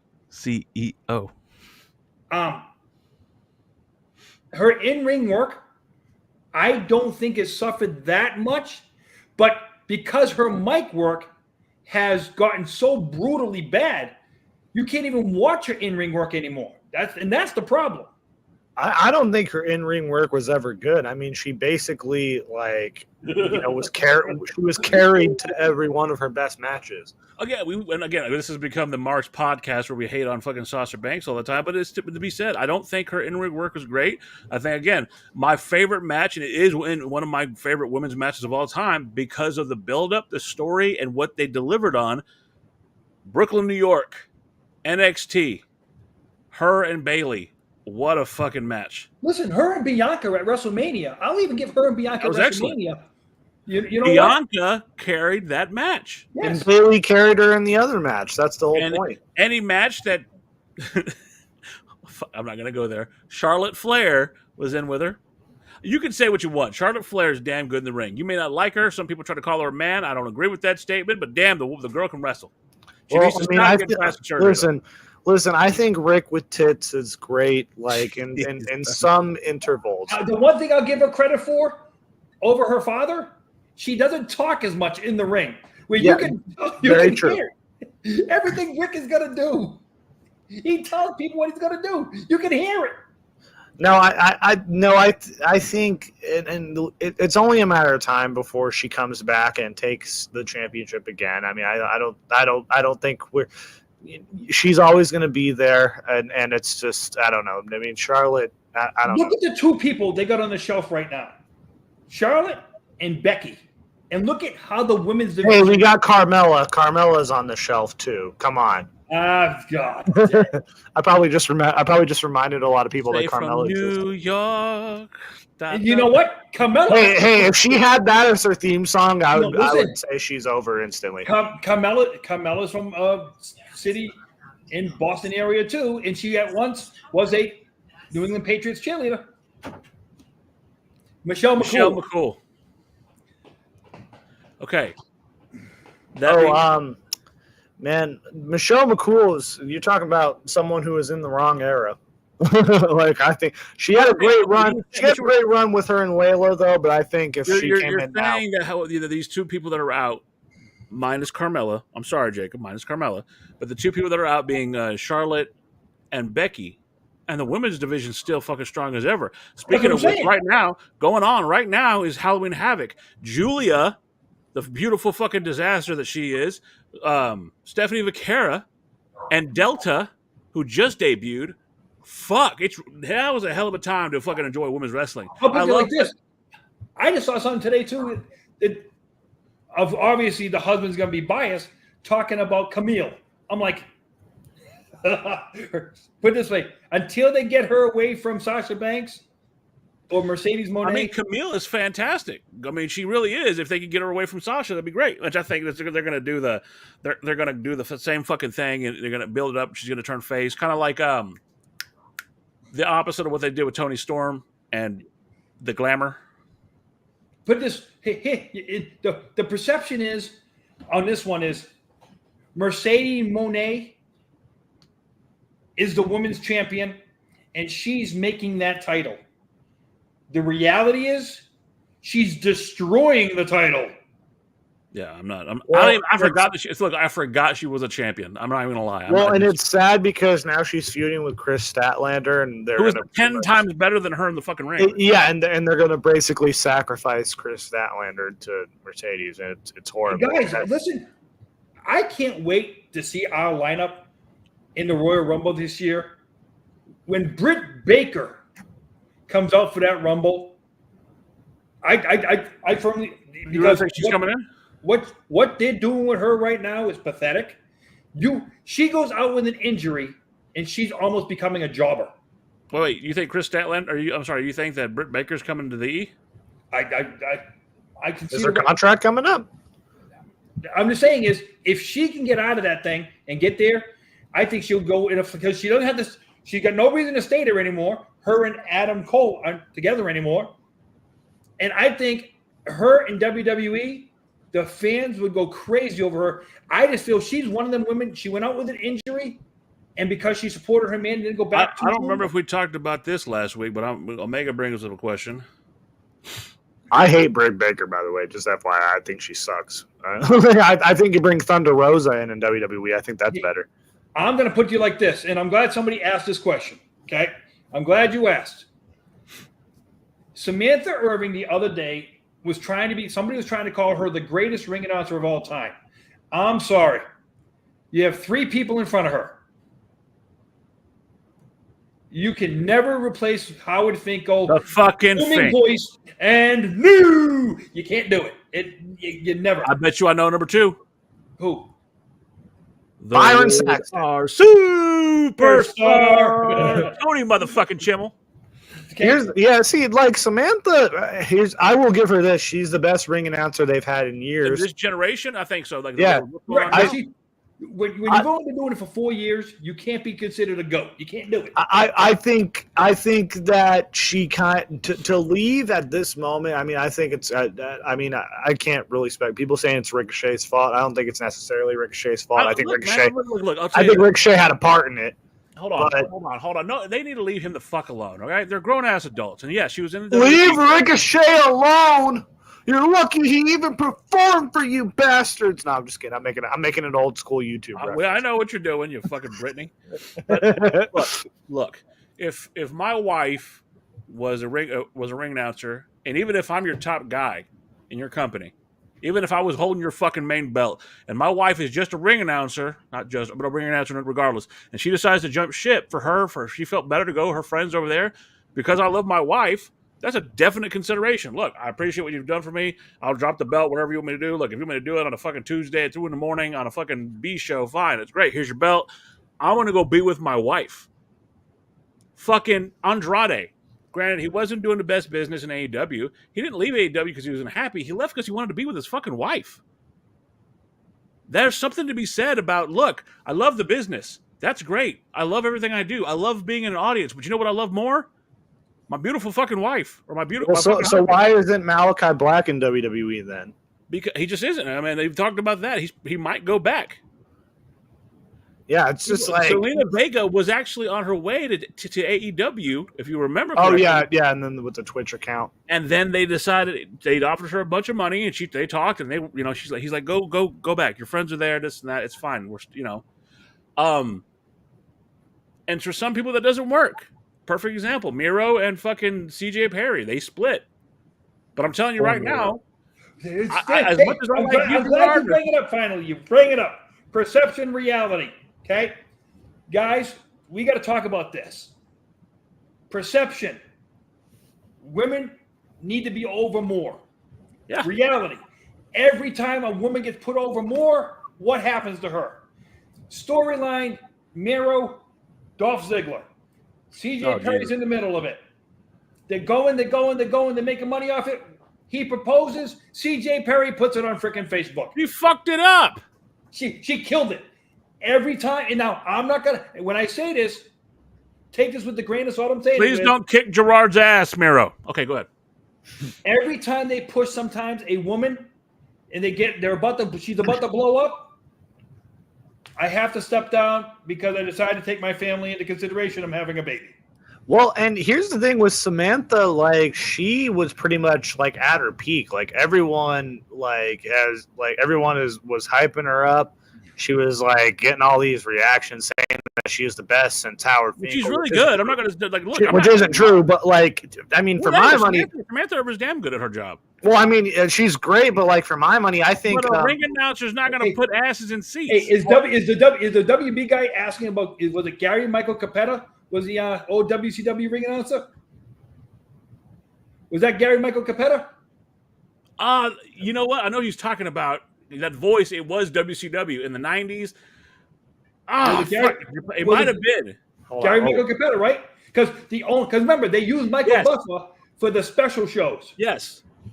Well, and it's just like for my money, I think the ring announcer from Lucha Underground is way better than Samantha Irving. Yeah, she's married to fucking the Machine. What's her name? Fuck, I'm blanking on her name. It's like, is it like it's something? It's not Maria Munoz, but that's not it. No, I almost said that too. I'm like, it's not Maria. It's Maria Santos or something like that. Melissa Santos.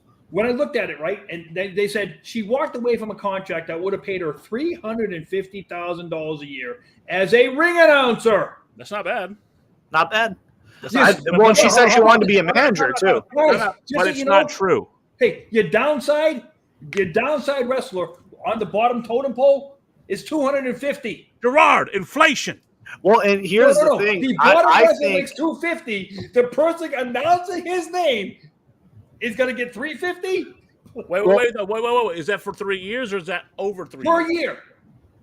$350 a year. Well, and here's the thing. She said, hold on, Gerard. Rita Chatterton was going to make $500,000. Hogan money to say 1, 2, 3. Hey, listen. Oh yeah, she definitely apparently put she definitely there was some definite pinning going on.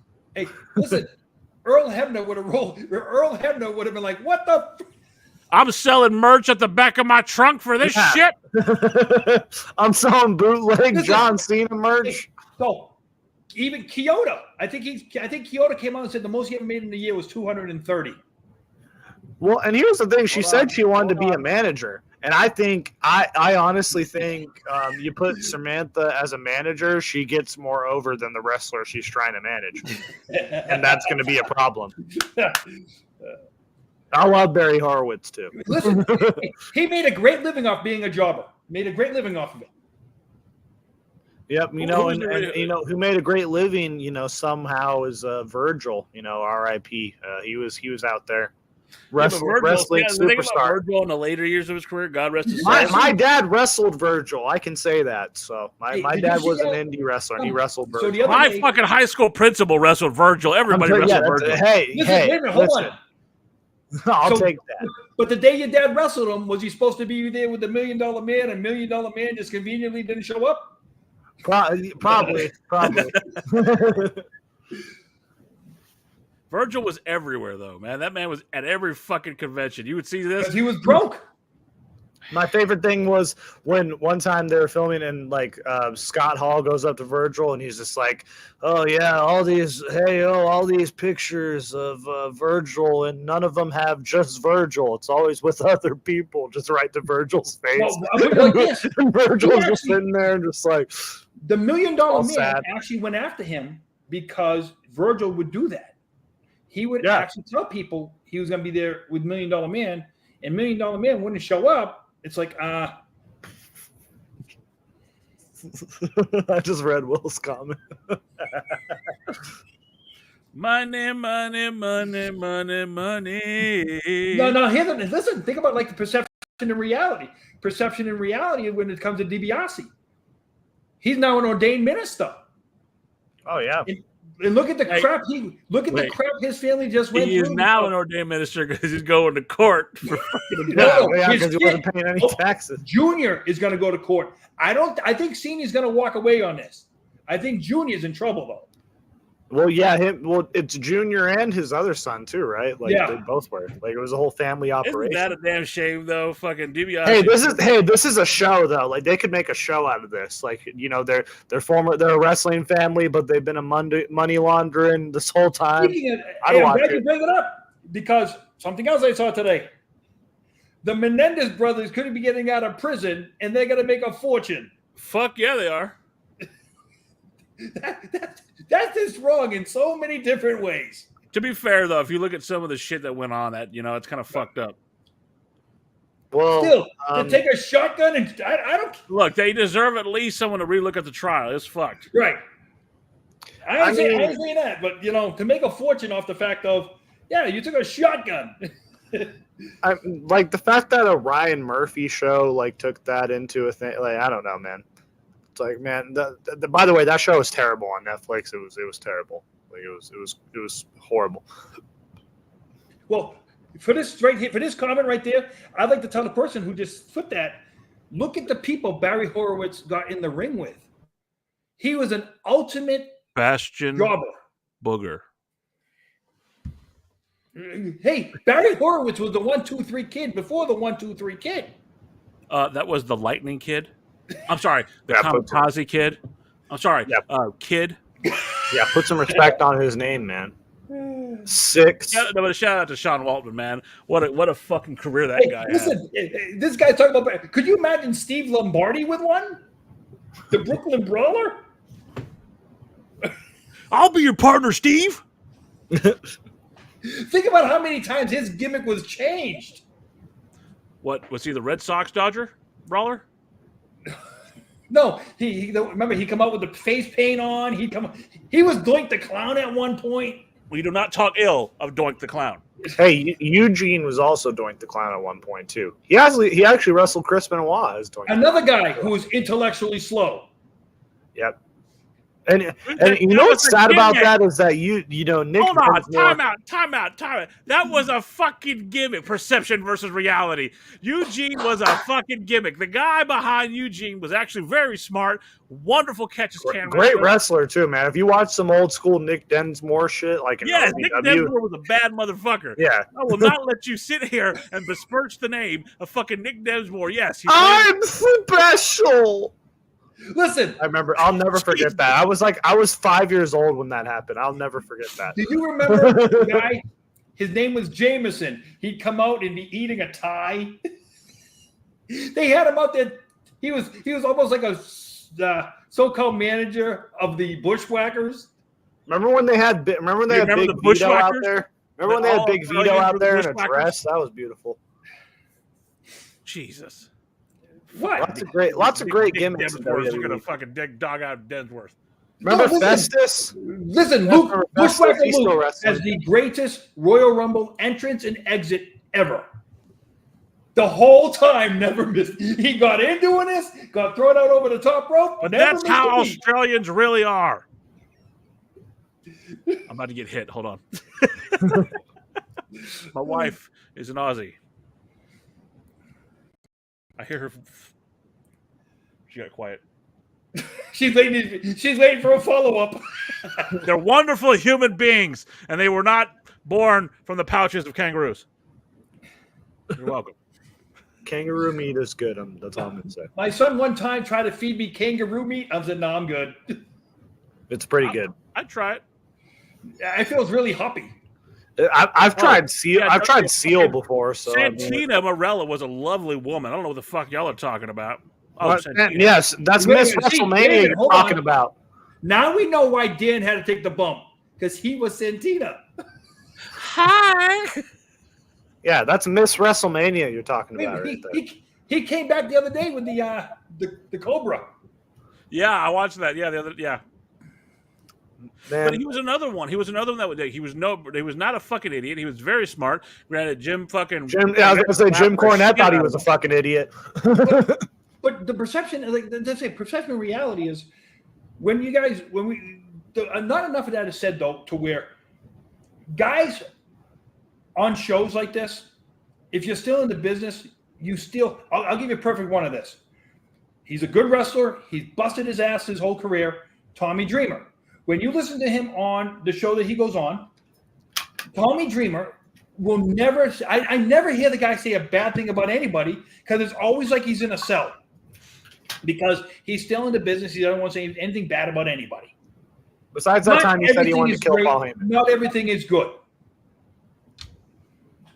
Yeah, besides that time he said he wanted to kill Paul Heyman and then kill himself at WrestleMania but 17. who else hasn't wanted to kill Paul Heyman over the years? No, man? he said he wanted to kill himself and then kill Paul Heyman at WrestleMania 17 live on camera. Again, who hasn't wanted to kill Paul Heyman? Yeah, no, like that's what. No, it was so funny. Like when Paul Heyman was getting inducted at the Hall of Fame. Yeah, you like, got to put that up. Yeah, there was this meme on Twitter. There was a meme on District. Twitter where Paul Heyman was walking out like during his Hall of Fame induction, and Tommy Dreamer hugged him, and one of the comments was like, "Run, Heyman, run!" Listen, the Hold on, time out. I got a story about Head from. No, hold on. I just gotta say the cheapest merch ever created, a styrofoam. They bought it for $2.95, sold it for $25. Fucking that head creeped me out as a child, and here's why. I used to play a game called WWE Raw or something like that, for the Nintendo 64. That was a cool fucking game, and I'm playing a Stone Cold going through the career mode, and I got to fight Al Snow and Head in a handicap match. Oh, this shouldn't be hard. Out comes Al Snow. And out comes an invisible body with a fucking head floating on it with hands that are floating and boots that are floating. It terrified the shit out of me. I had nightmares about that fucking head. Carry on. What does everybody want? What does everybody need? Man, Al Snow's fucking great, man. Masha Slamovich. I'll give another one like that. Hey, for as much shit as he ever got as being a referee, Dangerous Danny Davis is great behind the scenes. OVW and stuff like that. Before they were the Performance Center, Danny Davis in Ohio Valley Wrestling, he did a lot for the guys coming up in the business. Yep. So him and Al Snow worked together. Like I said before, WWE had the Performance Center. And the other thing is they trained Cody Rhodes. They trained all these guys. The Miz, a lot of them. Everybody gives credit to fucking Dusty for NXT and the work he did with it, but Matt Bloom has done an amazing job with the kids back there. Norman Smiley too. Norman Smiley is so fucking underrated. Norman Smiley. Oh, listen, come on! I see him. All I think about is James Brown. Norman Smiley. He did the Wiggle. Yeah, it's like Norman Smiley. A lot of these guys, even Adam Pearce too. Adam Pearce was a hell of a fucking wrestler in his time.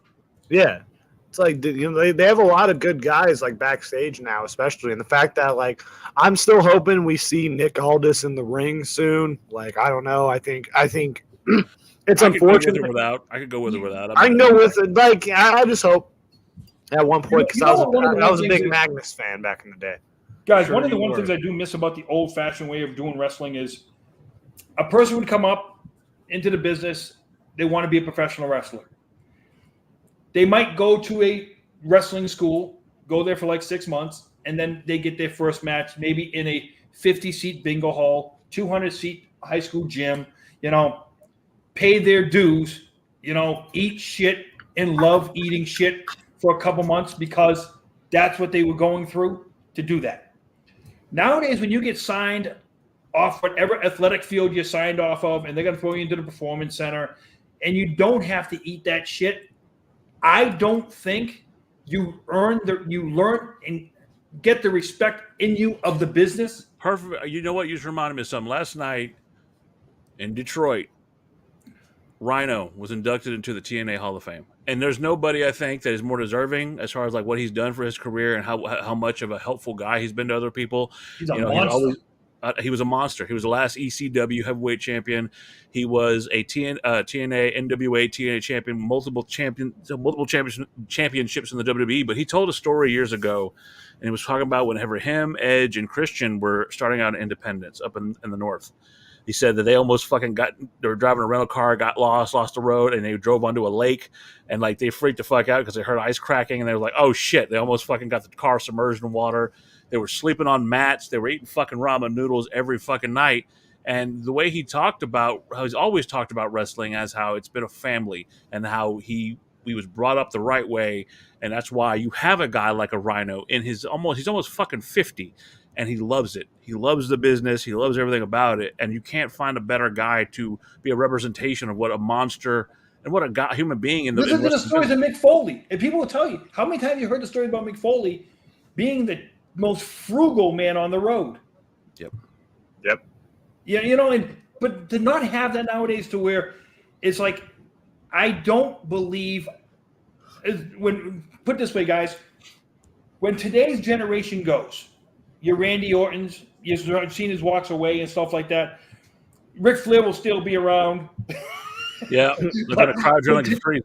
When today's generations goes, the fans who watched it like when I was growing up, Dan growing up and stuff like that, they're not going to see these guys and girls with the appreciation of the business, okay, that are today.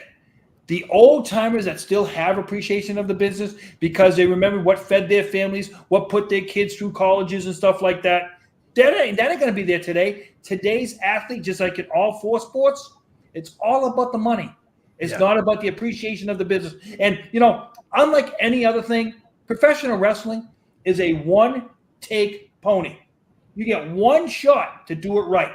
If you screw it up bad enough that first time, you're out the door. See you later. Bye. Well, and I want to go behind the scenes with us for a second. Speaking of one take, speaking of love of a business and love of something, like I said, I've never been in the business. Gerard has, but I love wrestling with a passion. This whole podcast was brought together because of three people, and like I talked to Gerard about it, and when I talked to Gerard about it, I said, "Hey, I got a kid, man. The kid knows fucking shit about this fucking business. He knows fucking old school stuff." And I said, "You're older than me. You're the generation before me. I'm the generation below you." And I when just me and you talking about it made me have a zest for wrestling again. I'd always been a fan and still watch the shows and this and that, but I didn't have that love. We would talk. First time we met, we talked for 3 hours. And we got off track a couple times with this and that, but it was always about wrestling. And I was like, I got a guy. We literally, before we ever started the first show, you talked to Jacob. We had a little conversation, and then we split from Jacob, and you were like, yeah, that'll work. I want him to start talking more. And without us even saying anything to Jacob, Jacob has picked up on our cues. And, he's definitely what we want as far as the next generation. What breaks my heart is that nowadays, everybody, if y'all seen Rocky 3 Rocky 4 with the Russian, Ivan Dragoff and fucking Rocky. Yep. You have Rocky in the fucking wilderness lifting logs and training his ass off. That's that old school gritty generation that we fucking grew up watching. And sadly, it's going to be the generation after Jacob, because Jacob still had some of that left there that's doing that fucking Ivan Dragoff. Everything's in a lab. Everything's fucking, they're growing in their own fucking thing. And it's not going to be the same. And I hate to say it, that'll probably be the point where I have to go, as much as I've loved wrestling, as much as I fucking think the world of it, these fuckers don't know what it is to fucking struggle. These guys don't know what it is. Did you see the beginning of SmackDown Friday night? Did you see the beginning of SmackDown? What part? Randy Orton and Triple H. Yeah. How good did that come across? Now, and that's coming from a guy who admittedly, up until he came back this year from his injury, he said it Friday night too. I've been a prick. He did not realize what he had. You know what? I appreciate Randy Orton more now for him admitting the fact that's the way he acted, because he knew he got into this business on his father. Okay? Randy Orton thought he knew he got into his business because of his father. No, so he said, I'm gonna go off my father's thing because my father was good friends with Vince and stuff like that. So I'm gonna do that. Well, if you know the story about that, he got kicked. He was in the trouble, got in the military. He got put in jail. Yeah. Yep, dishonorably discharged. But think about that though, and and then That's why you never see Randy Orton on Tribute to the Troops. By the way, if anyone's ever wondered that. You know what? That should be your first. In reality, that should be your first guy. Because why? I made a mistake. Let me correct that mistake. Yep. He should be the first one. Because you know what? I don't care what your opinion is. You know what? I can't even look until they fucking rectify what they did to Ashley Mazzaro. They can kiss my ass about Randy Orton having to go fucking apologize to anybody. That's where I stand on that as far as tribute. And unfortunately, I don't think I would hope so. I don't think Tribute to the Troops is probably ever going to come back because of that. At least I would hope so. Now they just tape it. Now they just tape it sometimes in America. But my thing about they tape it. Yeah. Regardless of your political views, having a tribute to the troops doesn't get old. It doesn't. But again, the situation that happened with her, reality and perception, we're going back to that. Reality was yes. I'm sorry, the perception of everything is yes. It's a wonderful thing. It's a great idea and concept. You didn't take care of the performers. You didn't take care of a woman who was vulnerable in an unknown area. The reality is WWE dropped the ball. They didn't take care of her. And somebody who was a U.S. troop did something horrible to her. And we're not getting the truth about it, and it's not being fucking told until now. How many years? How many years was it ago? 2008, wasn't it? Almost fucking 15 years ago. Yeah, that had to have been like 2008. So, and like I said, when you talk about tribute for the troops, I love my country. I do. But I will never, ever fucking let that shit go. She was the catalyst for us making that fucking shit, and it'll no. Fuck that. Fuck that. Awkward silence. Yeah. No, but again, but I think we were talking about earlier. I think that a lot of that shit's dead. A lot of the fucking idea that I do believe there should be some sort of territory left. And as much as Vince can get credit for all the other shit, as far as bringing it all, monopolizing it, making it more worldwide, great. But you took away the soul of wrestling. Well, think about it. Remember how I said the internet killed kayfabe? It's the same thing as when you watch Superstars of Wrestling and Wrestling Challenge and stuff like that, and you saw the jobbers. Getting away from the jobbers. Think about that. The guys that used to put these guys on another level. Nowadays, a guy got to be ready day one. When I was a kid, I saw Don Morocco wrestle somebody eating a sandwich. He had the sandwich in one hand and wrestled the guy in the other. Okay? And it came across as a prick move. And that's the way they put it. Oh, that's the way you got guys over back then. On the job training nowadays, to where you've got to be so perfect, because professional wrestling fans have short attention span theaters. Okay, they have short attention spans. They want it done now. They want it done today. They don't want the host. For the way wrestling fans today have written out the bloodline storyline is incredible because to me of how long they've been able to last with it. 4 years almost. But when they end it, if you notice right now, there's nothing on the back burner. No. Oh, so when it ends, where are they going to go? That's the thing. Like when this ends, when it ends, where do we go? What story do we have? And I was hearing something the other day to where this whole bloodline storyline could end up being about Jay. Why about Jay? Man, can we stop with Jay? I like Jay, but whatever. I'm over. Stop with Jay. All right, listen. No yeet, motherfucker. No yeet. Yeet. No yeet. No, it's terrible. Fuck that. You know who I want to talk about? TNA had a hell of a pay-per-view last night. Not everything I agree with. Fucking Gerard's brother Jacques Rougeau was over there fucking wrestling last night. He wasn't wrestling. Listen, before you get into that, there's one guy that Perception Reality. Wait, time out. Perception Reality. The Iron Sheik could have moved quicker in that ring last night. He's 70 years old, man. Well, here's the thing. I'll say Hey, with that. I'm hoping to God that with this whole Wendy Chu and Rosemary thing that we get I'm over the Rosemary. fucking Wendy Chu shit. Fuck Hey, Wendy no. Chu. Fuck Wendy Chu. No, I hope we get Rosemary on NXT. I hope we I get would love that. Rosemary. Now there was a Dude, guy on there. oh my God! Who I really. I'm not gonna go into the things that I would There's eat a out guy of that was on Rosemary. TNA last night Yeah. who I've liked for a while, who I've really liked. I liked him as a heel. I like him as a face. He just screams badass to me. He's like for me. I think he wrestles his style like a slimmer, more like muscular Kevin Owens. Macklin, fucking Macklin. Oh my God! That he dude. was in there with Josh Alexander. You want Right? to talk Yes. about? You want to talk about a guy who, like, man, WWE dropped the ball on this Fuck, they guy. did.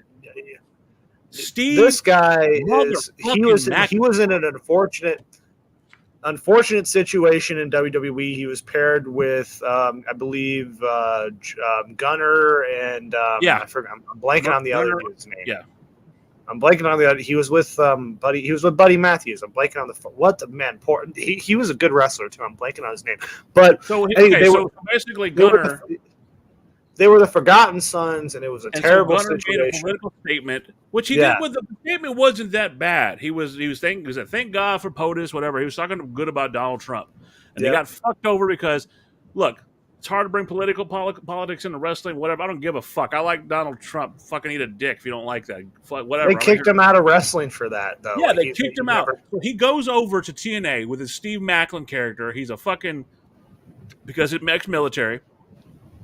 And beyond Beautiful. that shit, I want to talk about fucking last night. Okay, last night he's in a match with someone who I consider one of, if not the best TNA champions I've ever seen. I mean, Josh Alexander is a fucking animal. I love Josh Allen, dude. I'm glad because this match in particular was what I wanted to check out from this pay per view because of like. I'm not going to ruin it for you, but I'll say there was a point, and Gerard, you've seen it, where Macklin has a point where he gets the gimmick's been going on with these two is that they keep handcuffing him. They put the zip ties on him, and he got zip tied. And while he's in those zip ties, he still puts on a better match than half the motherfuckers I've seen in AEW recently. Well, and here's the thing. One thing I hate about that, Dan, and I hope Jacob liked it too. The referee tells you once not to cut my bands off. The referee, you tell the referee once not to cut the bands off. You tell the referee twice not to cut the bands off. You tell the referee 3 or 4 times not to cut the bands off. And it's like, okay, ref, when do you get the point? And I get that, but this is where I will disagree. Because it's my job to disagree with you, Jar. I was born out the womb to slap me on the ass. We will have one mission for you, baby. Get out there and disagree with Gerard Millette. That's what I've done this entire time. It gives a realism to it because you're a referee, right? Yep. If you're a referee and you're trying to sell this guy, please let me cut the bands off. Jacob and me are wrestling. I'm beating the shit out of Jacob, and Jacob's got to make a point. No. But it's for your health. I'm trying your safety. I'm trying to protect you. It's your job as a referee to protect the individuals in that ring. Well, and just because, and here's the thing with that, like, I mean, referees nowadays just aren't the best, so I'm always going to have that suspension of disbelief. Like, now I'm convinced that referees are never going to be competent in this day and age. But like, you have this, because they've been building up with the zip ties and all that shit because they've been constantly attacking Macklin on TV and stuff. And it's just like, man, if these two guys were in a more, I'm not going to say a better company, but if they were on a bigger stage, it would be fucking way better because now you have Josh Alexander, who's been great since the moment he's debuted. And honestly, he's better than Ethan Page ever was. I love their tag team, but like, if you put, I'm really hoping that he comes over to NXT. Me too. I'm really hoping for that too. Well, my question about that match is though, it was a no DQ match, right? No, it was a stand-up match. Okay, it was a stand-up match, and then if it's a stand-up match, the referee shouldn't have had any problem taking those things off. He should have told Josh Alexander, wait, or disqualified his ass for using them because he didn't put them on. You don't think it doesn't build up the drama a bit? But if you're gonna use something like that, if you don't have a no disqualification match and you put them on to justify the guy keeping them on, No, okay. Let me hear this. So what if he used his own ring tape and taped his hands together? There's a difference. You hear what you just said? He did himself. You ever try to put No. zip- What if Josh Alexander used Macklin's tape, undid it, and was able to tie him up with his own ring tape? That's a difference because it's actually attached to his body at that point. Well, technically, you could argue the fact. He bring a foreign object. Did he hit him with the foreign object? No, but he bring it into the match though. He zip tied his hands. Now, if he had taken his wrestling tape and taped his hand behind his back, that's a different thing. Because why? I've said it before. Potato. Anything around the ring is fair game. When you bring extra into it, so the referee's like, make me make sense of the fact you're letting him use the zip ties. Okay, who are you as a referee, right? And that referee was a small guy. Are you afraid that Macklin's going to kick your ass if you keep trying to fuck with his shit? I'm talking to them in the back for saying, hey, I'd be going to somebody, hey, instead of using zip ties, have him use his own wrestling tape because why? That's the problem. See, the whole storyline has been those zip ties. But that's basically switch the match to no DQ so you can use them. If it was, then I get it, but it wasn't. And again, that's just going to probably lead to a match where they have that. It's going to have a strap match or something like that, which I'm good with. But my thing zip ties on a pole match. Zip ties no, on a pole. They're going to spin the wheel. It's going to be a Judy Bagwell on a scaffold match. They're going to. Bottom line is, I think this was probably the best match on the whole show. It was excellent. It was excellent because of the drama. Yeah. And again, I'm okay with it being here. And you said, Jacob, a minute ago before we got on a fucking tangent about zip ties with Gerard. But you said earlier about the match being in a lower level as far as like being a viewability. I disagree. And here's why. One of the greatest feuds I've ever seen of all time involves Kevin Owens, Sami Zayn. And the majority of that feud took place in Ring of Honor and some of the craziest I'm sorry. It wasn't Kevin Owens and Sami Zayn. It was Kevin Owens and Sami Zayn's trainer, El Generico. So the guy that trained Sami Zayn, who just looks a lot like him, El Generico, and Kevin Owens had fucking these bangers of fucking matches over the years, ladder wars, fucking no DQ matches. And you built to this, right? So when Kevin got to NXT, and you have Sami Zayn, the guy who was trained by El Generico, and you have Kevin Owens, formerly Kevin Steen, you knew that match was going to happen. You knew it had to fucking happen. You knew what you're getting yourself into. My thought process is this. We get Macklin back in WWE. We get Alexander in WWE. If they build this up right, that is a fucking feud that people will pay to see. Because, I saw that in TNA. Yeah, I saw that over here. Fuck, I want to. Owens doesn't leave by then, though. What? Owens got to re-sign his contract. I'm not talking about Owens. I'm talking about Steve Macklin. Right. If those two, you say, those two guys can come over. Yeah, if they come over, they do that same match, that same feud in WWE. How much bigger of a spectacle it is because we've built it up before. What I'm saying is, Owens could be gone by that point because. As of right now, I don't know if he's re-signed his contract, and it's due in January. I fucking hope he re-signs because, then again, Owens is friends with the Bucks. So I don't know, but I hope he re-signs. But I think that, okay, hear me out. I think that Owens going to AEW is not good for him, but somebody like that it's good for AEW. It's good for AEW. Wait a minute, hold on. Who's it been good for? For AEW. I didn't say it was good for Owens. Who's it been good for? Anybody who's left WWE and gone to AEW, who's it worked out for? I can steal Mercedes I'm a Cowboys fan. In her pocket, it's worked out. Gerard, I'm a Cowboys fan. We live on hope. Yeah, Mercedes Moné, it's worked out in her pockets, and all money she made, it's worked out. No.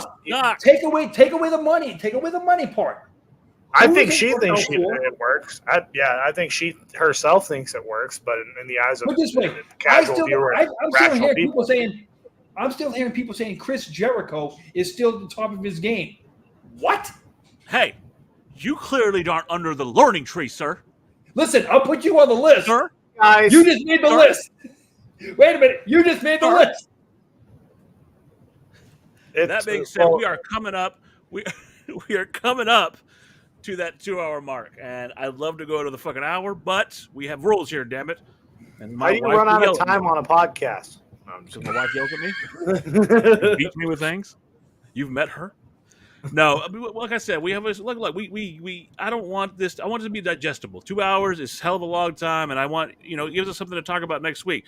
But next week's going to be a little bit special, and here's why. There's going to be a PLE on Saturday, Crown Jewel, and I have not been watching the Saudi Arabia events because I don't believe in the fucking Saudi blood money. That being said, for you two jabronis, I will be watching Crown Jewel next week. And that beautiful fucking belt they made, which is actually a really nice looking belt, I'll give them that. It's a great belt. We're going to find out if Cody, who's been a very blech lately, or the General, Gunther, will be the Crown Jewel champion. I have my own theories. Let's do perception versus reality on that. Perception is. The perception is that they look. Okay, you know what? Fuck perception. I'm going to throw this to y'all too, and let's make the matches that I do know. I'm going to look up right now for the crown. What the Crown Jewel fucking card is. I should have done it sooner, but I'm fucking dumb. That is not a perception. That is reality. Intellectually slow. Crown Jewel matches 2024. Yeah, we got Crown Jewel, aka Blood Money, like 14. I don't know how many Saudi Arabia events. Well, I know we got Randy Orton versus Kevin Owens. Okay, that'll be a good match. It should be. Yep. All right, hold on. Why is this being so dumb? It's not it being dumb. I'll fight you, Gerard. You just admitted yourself you should have looked it up earlier. I should have. I can go off memory. Okay, so in our main event, we have Cody Rhodes versus Gunther for the Crown Jewel title. Did you already look it up? Did you already look it up, you dick? No. I'm just saying off memory. We have Andrade, Carmelo Hayes versus LA Knight for the United States title. I know that. That triple threat should be actually awesome. Yeah, I'm looking forward to that. Just announced we got Randy Orton versus Kevin Owens. Yep. We got Lash Legend and Jakari, Cha-cha-cha-cha, whatever the fuck her name is, and then someone else versus someone else versus someone else, and a big ladder match or type tag team match where they're all going to be covered up. And then we got, I think that's it, honestly. That's all I know. Well, I care about 3 of those matches, and that's why I'm bringing them up. But these are the 3 matches I want to get y'all's predictions for before we go off. So, as of right now, the first match I want to see, LA Knight versus Carmelo Hayes versus Andrade for the United States title. Gerard, who's winning that match? Carmelo Hayes. You think so? Yep. What about Jacob? My heart would want Carmelo Hayes. My head, logically, I would put it on Andrade. I think Andrade kind of would benefit more for it. But Carmelo Hayes getting the belt, I think, would be probably the way to go. And honestly, they've been teasing that he's going to bring back the John Cena spinner belt. So I'm all for it. Let's do it. Like, have the John Cena spinner U.S. title. Like, let's go for it. Sorry, threw my mouth a little bit. I think it'd be beautiful. I think that both of you are wrong on the air of L.A. Knight, is going to continue. I like LA Knight. I think he has just due. He's doing a great job with that belt. I don't see any reason to drop it at a fucking Saudi blood money event. Sorry. So I'm going to go with LA Knight. We have a 3-way split here, which I didn't think that was going to happen. Anyway, second match: Randy Orton versus Kevin Owens. Gerard, who do you got? Kevin Owens. I'd probably say KO. I'm going to go with KO as well, only because I think his story is not done. I think ultimately we're going to lead to fucking Cody versus KO at some point. Well, just remember, guys, this next Saturday is setting up for Survivor Series, so we're going to have the Bloodline Civil War. We're going to have that at fucking War Games. Yep. In Vancouver. Yeah, get William Regal out there to do the announcement. I think they will. They have to. I hope so. Like, just out of nowhere, just really. He's a man. And finally, we have Cody Rhodes versus the Ring General Gunther. Gerard, who's winning that match? Gunther. Yeah, it has to be Gunther, right? Because if Cody beats Gunther, number one, that's not believable in any sense, by the way, just going off. And I just think, yeah, I think either something fucky goes down, or yeah, just Gunther just wins. I think having this match in general is just kind of stupid, but like, you know, they got to have something. I would just put you like this: it doesn't hurt Cody to lose. True. Yep. I think Cody wins. It hurts Gunther more. I think Cody wins, and here's why. He's got a sneaking suspicion that Oldberg is going to show up and cause Gunther to match. That's why he wins. Then Goldberg comes out and spears his ass. No, I think Oldberg is going to spear Gunther and cause him the match, and Cody's going to win. And then we get that match at Wrestle. Then we get that match at Survivor Series. Thanks a lot. Gunther versus Oldberg. At Survivor Series. Thank you. Yeah. I hope fucking Goldberg pulls something. No, I'm just kidding. I hope Goldberg as well. And then he's going to beat Oldberg, and then Gageberg is going to come back, and he wants to face Gunther. God.